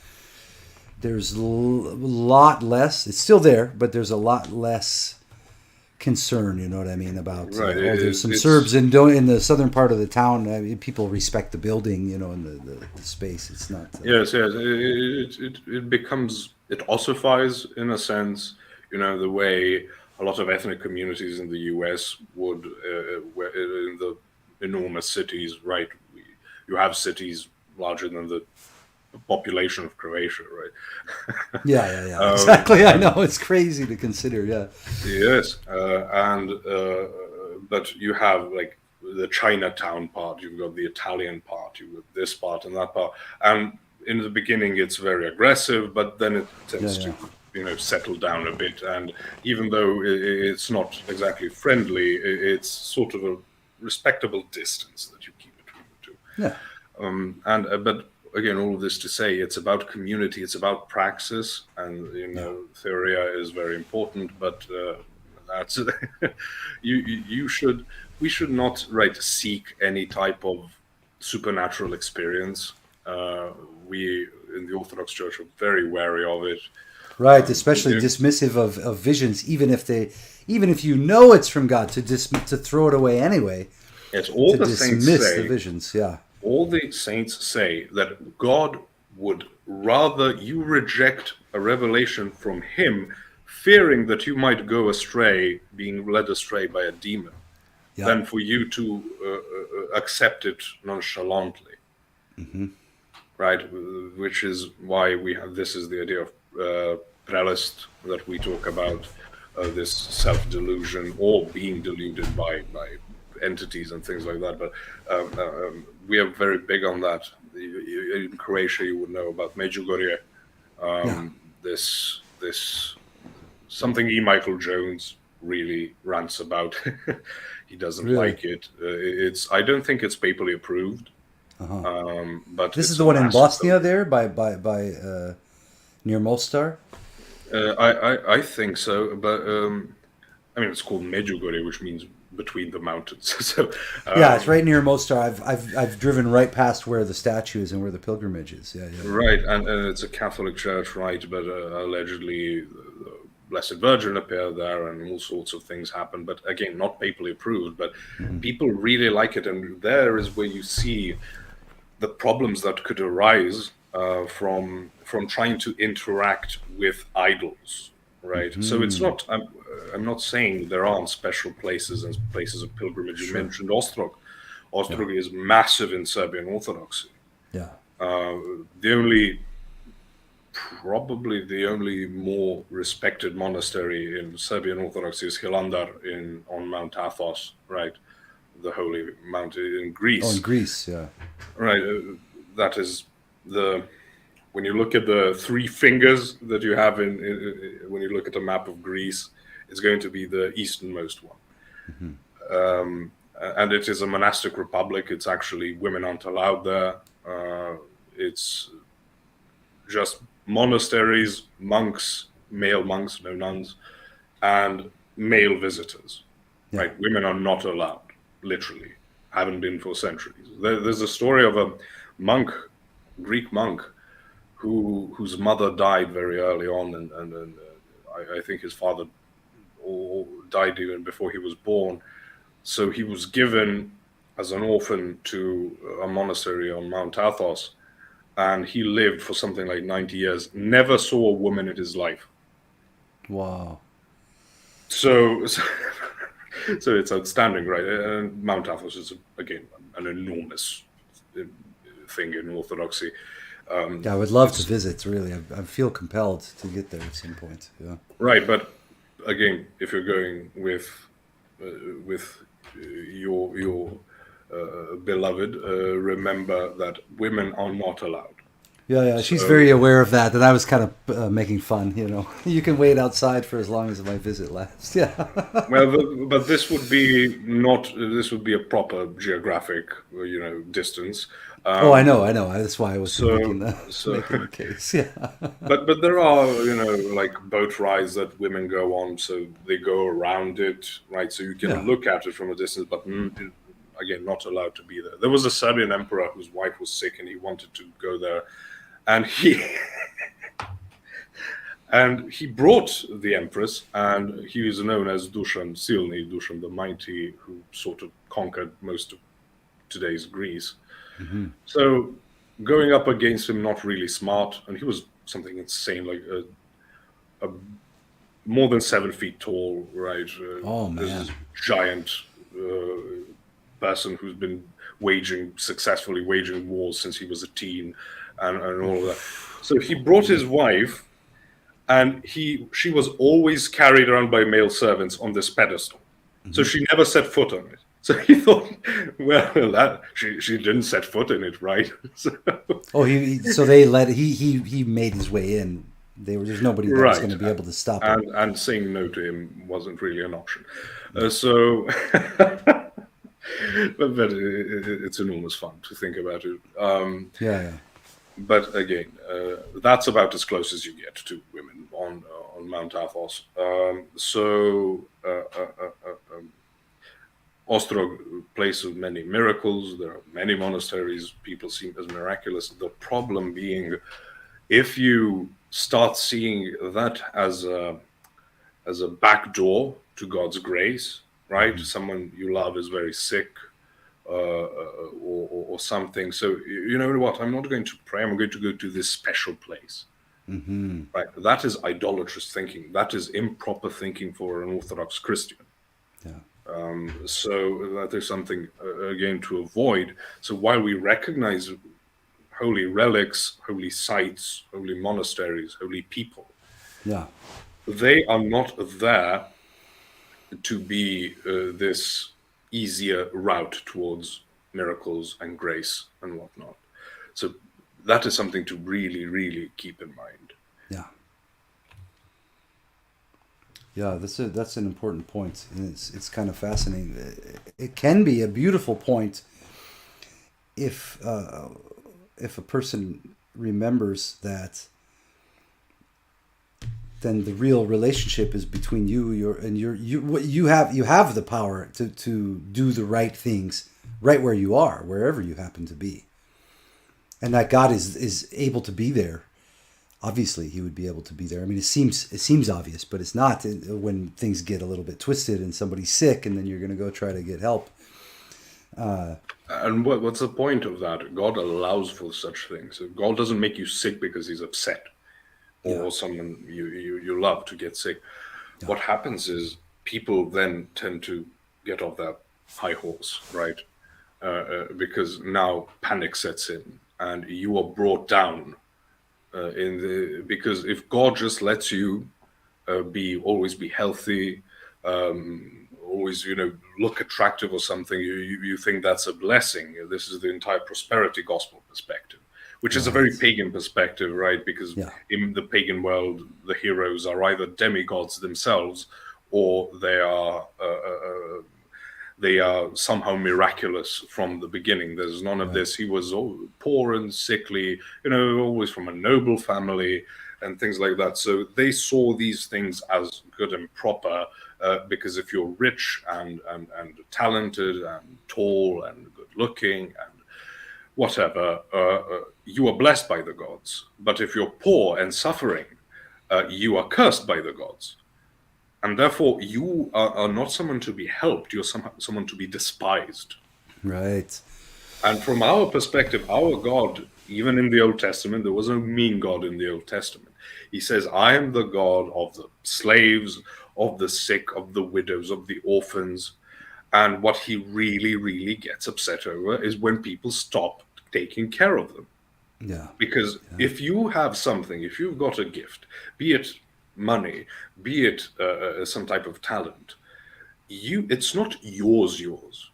Mm-hmm. It's God's gift to you. It's the parable, when He gives the talents to servants, and one who gets the most, He doubles it. The one who gets less also doubles it, and both are accepted. It says, you have part in my kingdom.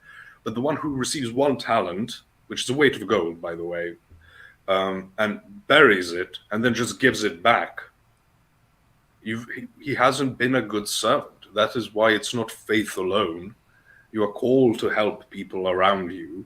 You're not called to save the world, obviously. But you are called to be a good imager of God.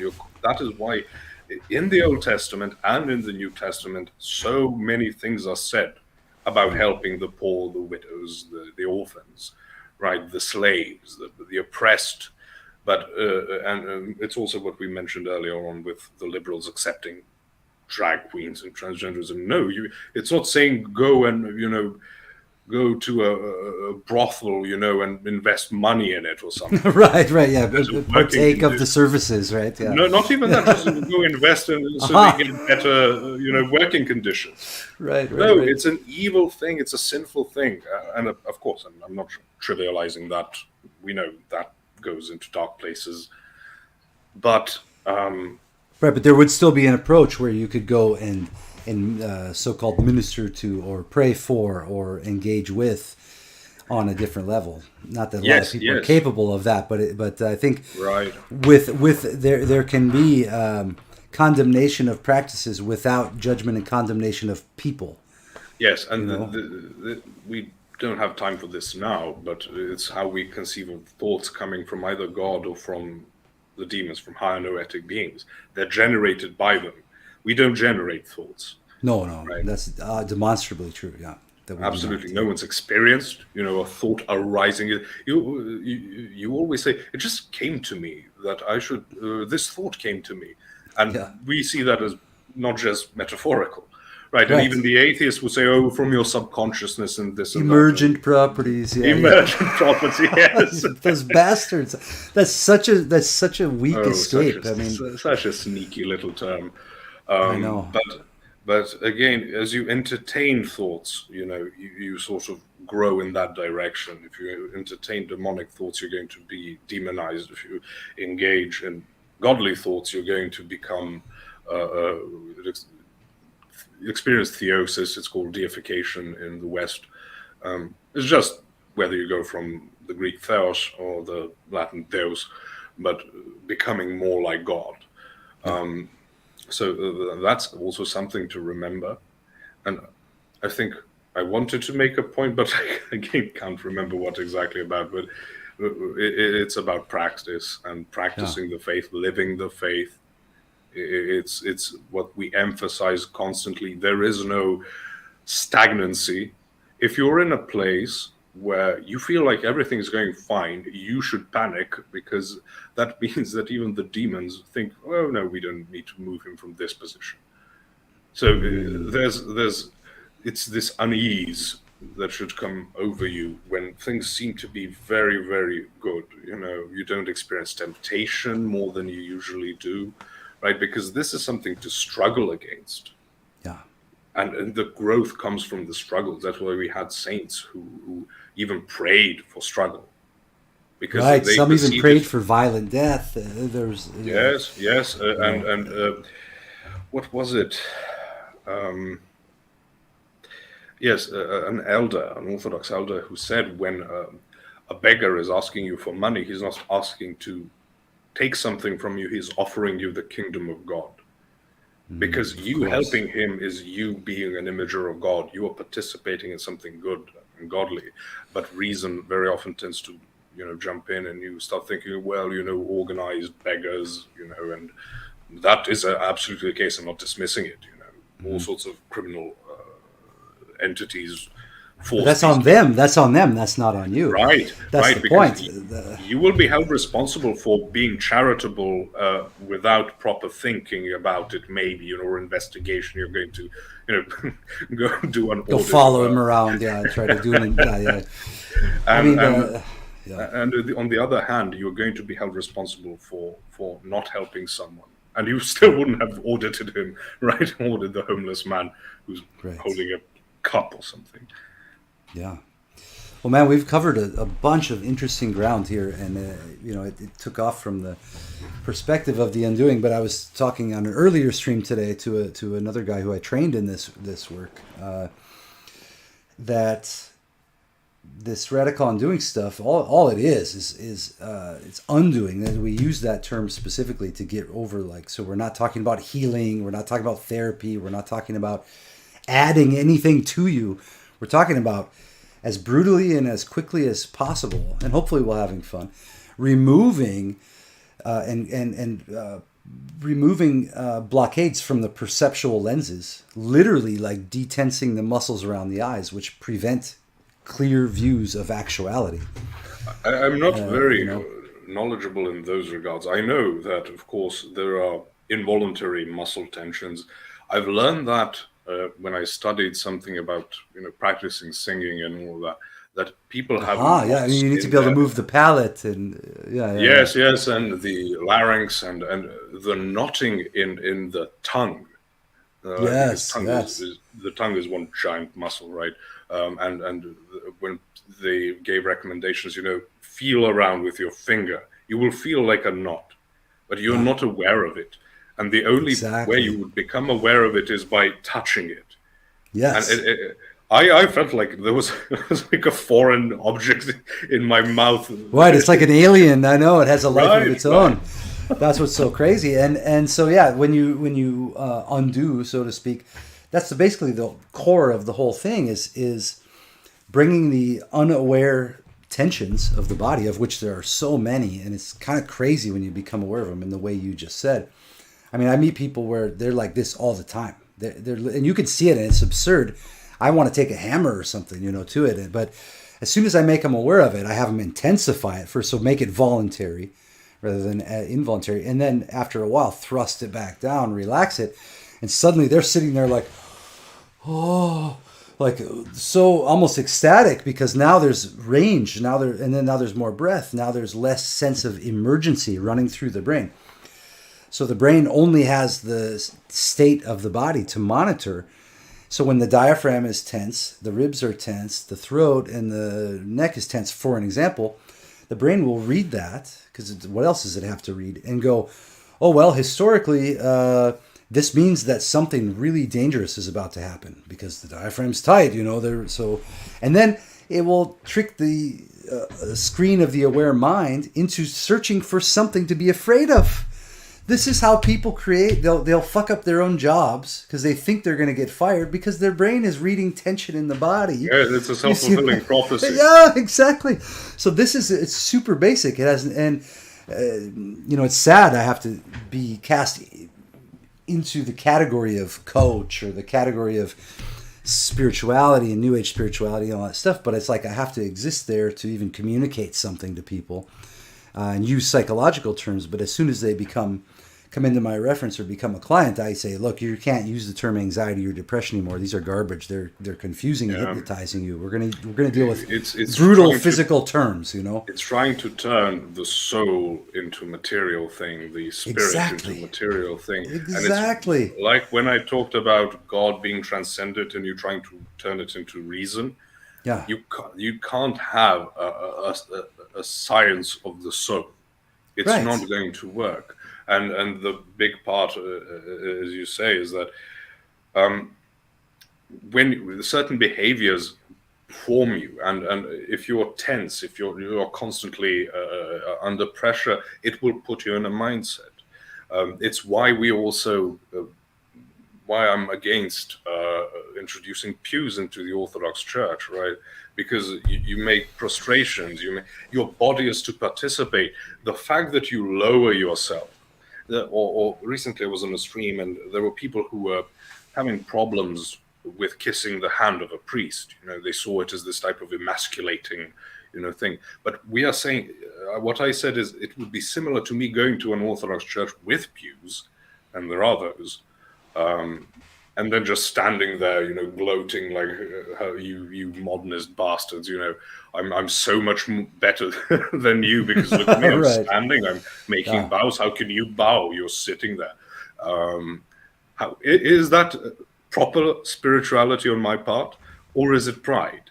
So when you go to a priest and you lower yourself and kiss their hand, you're doing something. You are being humble actively. And this is another thing that is the difference between East and West. The West has developed this hatred for the body, so much so that Protestantism is almost Manichaean Gnosticism. This idea that the body is evil, the soul is good, right? Yeah. Material bad, spiritual good.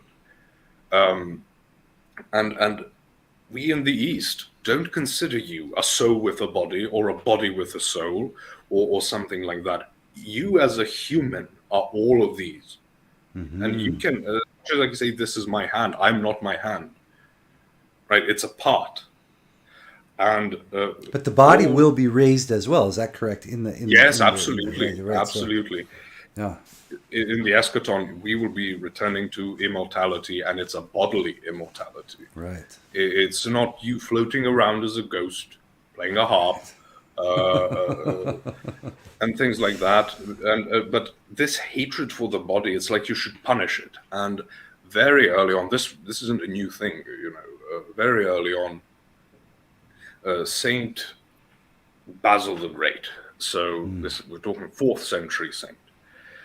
In his monastic rules, which which are basically what you get as this prototype for how monasteries develop in Christianity, right? So in the West, you have the Benedictines, the Benedictine monk, and Saint Benedict based his monastic rule on Saint Basil. But he strictly forbids in his canons the punishing of the body, like flagellation, whipping yourself or something like that. Why? Because he says you need your body for repentance, which is why repentance is while you're still here. And if you die, the only thing that can help you is the prayers of the living. Mm-hmm. And the second thing is, he says the body should be healed. The reason we fast isn't to punish the body. It's to bring it under control, to allow yourself to be, to not be guided by desires, right? By passions. Passions literally mean something that renders you passive. And your hunger, in a gluttonous sense, but also in more metaphorical senses, like your lust, your love of silver, whatever it is, it will guide you. But if you heal the body, it's going to make things better, right? So it's not a diet. It doesn't matter if I make a joke about it. It's like you're not giving up bad things, right? You should give up bad things in general. You're giving up luxuries. You're focusing more on prayer. That is you don't eat meat because meat is throughout history was a luxury.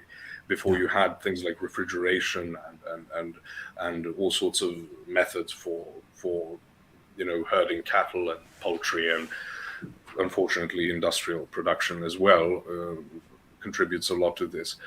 But people think, it's because animals are, you can't kill animals. No, you can still eat fish, for example, because that was considered more poor people's food. Right. Which sort of doesn't make sense in Serbia, for example. We're a landlocked country. We don't have nearly as much fish as you would have in Croatia with a giant coastline, right? I suppose just along Dunav in those communities, but then that's a whole different thing. Yes, but that's still going to be freshwater fish, and not to get into that. But the idea is luxury, giving up luxury. Yeah. And the joke I said I make is like saying I gave up watching gay porn for Lent. But did you watch it before? No. So right. So I don't eat sweets, for example. It's something that happened. I once overate when I was a child. This particular type of, not a cookie. It's a type of cake. I don't know. It's like this roll-up thing. Is it the ones where they have the poppy seeds and that kind of stuff in it? No. It's a type of white chocolate and coconut with like a nut inside. You call them Raffaello.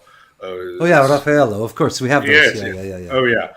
Good. And I know they usually have almond in the center, but we use hazelnut. And I love those as a child. And I overate once and I puked. Yeah. And after that moment, that seminal moment, as years went on, just to the point where I don't eat cake anymore or something. So what would be the point of me? Is it like a sacrifice for me to not eat sweets during Lent? Because I still occasionally might eat like a biscuit or something. Right. I didn't eat this thing I tend not to like to eat or at least desire to eat. It speaks to that point of, I think you mentioned earlier, correct me if I'm wrong, but of enhancing the struggle, which then enhances the awareness, which then brings you to the presence which is where God is. He's not hiding in the past or future. He's of course he is, but he says, I'm right here and right now. And in the moments of struggle and of giving up luxury, you're going to be more aware than you are when you're just drifting through and indulging whatever whims. And so by giving up something that's a luxury, that is a habit, it's going to force awareness. I mean, it's going to trigger. Yes. Every time there's a craving, that's going to initiate a struggle. And you have to make a decision then. It's actually a decision point. Am I going to give into this craving or not? And if not, why not? Well, because of my faith. Right. And then if you have the church, you have a community, you're going to think of them like, well, I don't want to tell Posh that I totally fucked this up. You know what I mean? Like you, Yeah. you don't want to go to your friends and the people who care for you and who are also fasting or whatever, and Absolutely. to admit your failure. So you get this pressure and these decision You also points. don't that are want to forced, admit you to know? your successes. Right. Of course. Christ is very clear that when you fast, make sure no one knows. Mm-hmm. Right? I know from living here that when Lent, like these long 40-day Lents approach, what happens is both in the shops you start seeing these cookbooks, for, and I don't think there's a word for it in English, at least not that I'm aware of, like Lenti food, like food appropriate for Lent. So, right, no fat, no animal produce, things like that. And one of the things that amaze me is, preparing for Lent, look at this cake recipe. You won't believe it hasn't got any milk or eggs in it. Oh my God. And So, I think, yeah. well, that's not the point. I mean, I guess it could be a point if, like, you eat sweets and you really like eating sweets, and then there's this cake that's like. But that's back to that legalistic, kind Yes. of like legalistic and transactional sort of Exactly. engagement with the religion. Like, we would rather be serving you cheesecake tonight, but because of the ridiculous rules It's that I'm soy going to follow, cheesecake. yeah, like we're going to serve this instead. And it's almost it's not doesn't seem respectful of the faith itself. It's kind Yes. of like losing the thread a little bit. Yeah. And I remember these memes because Westerners think of us Easterners like we're the only based white people left, Right. So there's this very famous picture of like a crying cat. They don't cry. It's something with its eyes, but that's a whole different story about pets being turned into children, and it annoys me to no end. I rant about dogs half of my day. So it's like this cat is like crying, and it has a cold cut in its mouth, and it says vegans when they go to Eastern Europe. And the thing is, because of Lent, there is no shortage of animal-free, products. You have Lenti mayonnaise. I don't know what's in it. I probably don't want to know what's in it, but I also wouldn't buy it. But you have it, so we've been on the forefront of developing animal-free food. Right. People have no So clue. we should be wrapping up right now. Yeah, I was going to say. So yeah, we it's a great conversation. I'm happy we finally did this, and I think I've discovered a few places we can leap off if we decide to do another one. But I'd be happy to have you on. Have it more structured next time. This was more generalities, and yeah, it was we nice. let I the think we flow needed take to. us. Yeah, I think we needed to get into some of these topics anyway. See where we can explore. But I have a few ideas for next time, so I'll make some notes. And if anything comes to mind for you too, just send me a message and we'll figure it out. Got it. But yeah, so I'll take a break and then we can see what happens with Jim Bob, but maybe we can both jump on there and see what happens. Yeah. I was asked to jump on because we're going to be debating a lot of Sola Scriptura, so I will be certainly there. Okay. You can check the temperature. Yeah, once it I will. happens. I'll So turn if it on and see what's going on. Yeah. Right, definitely do that. Do that. Cool, man. Well, thank you very much for coming on. It's great to hang out and to talk with you again. And yeah, we'll figure out some way that I get to come over there and make a visit. We'll see. Absolutely. So thank you for having me. I'm looking forward to doing more. And Great. I'm glad we did it finally. It was postponed a couple of times. Right. Yeah, it's good we finally did it. All right. Thank you. God bless. And we'll talk to you again Thank soon. you. God bless. Enjoy.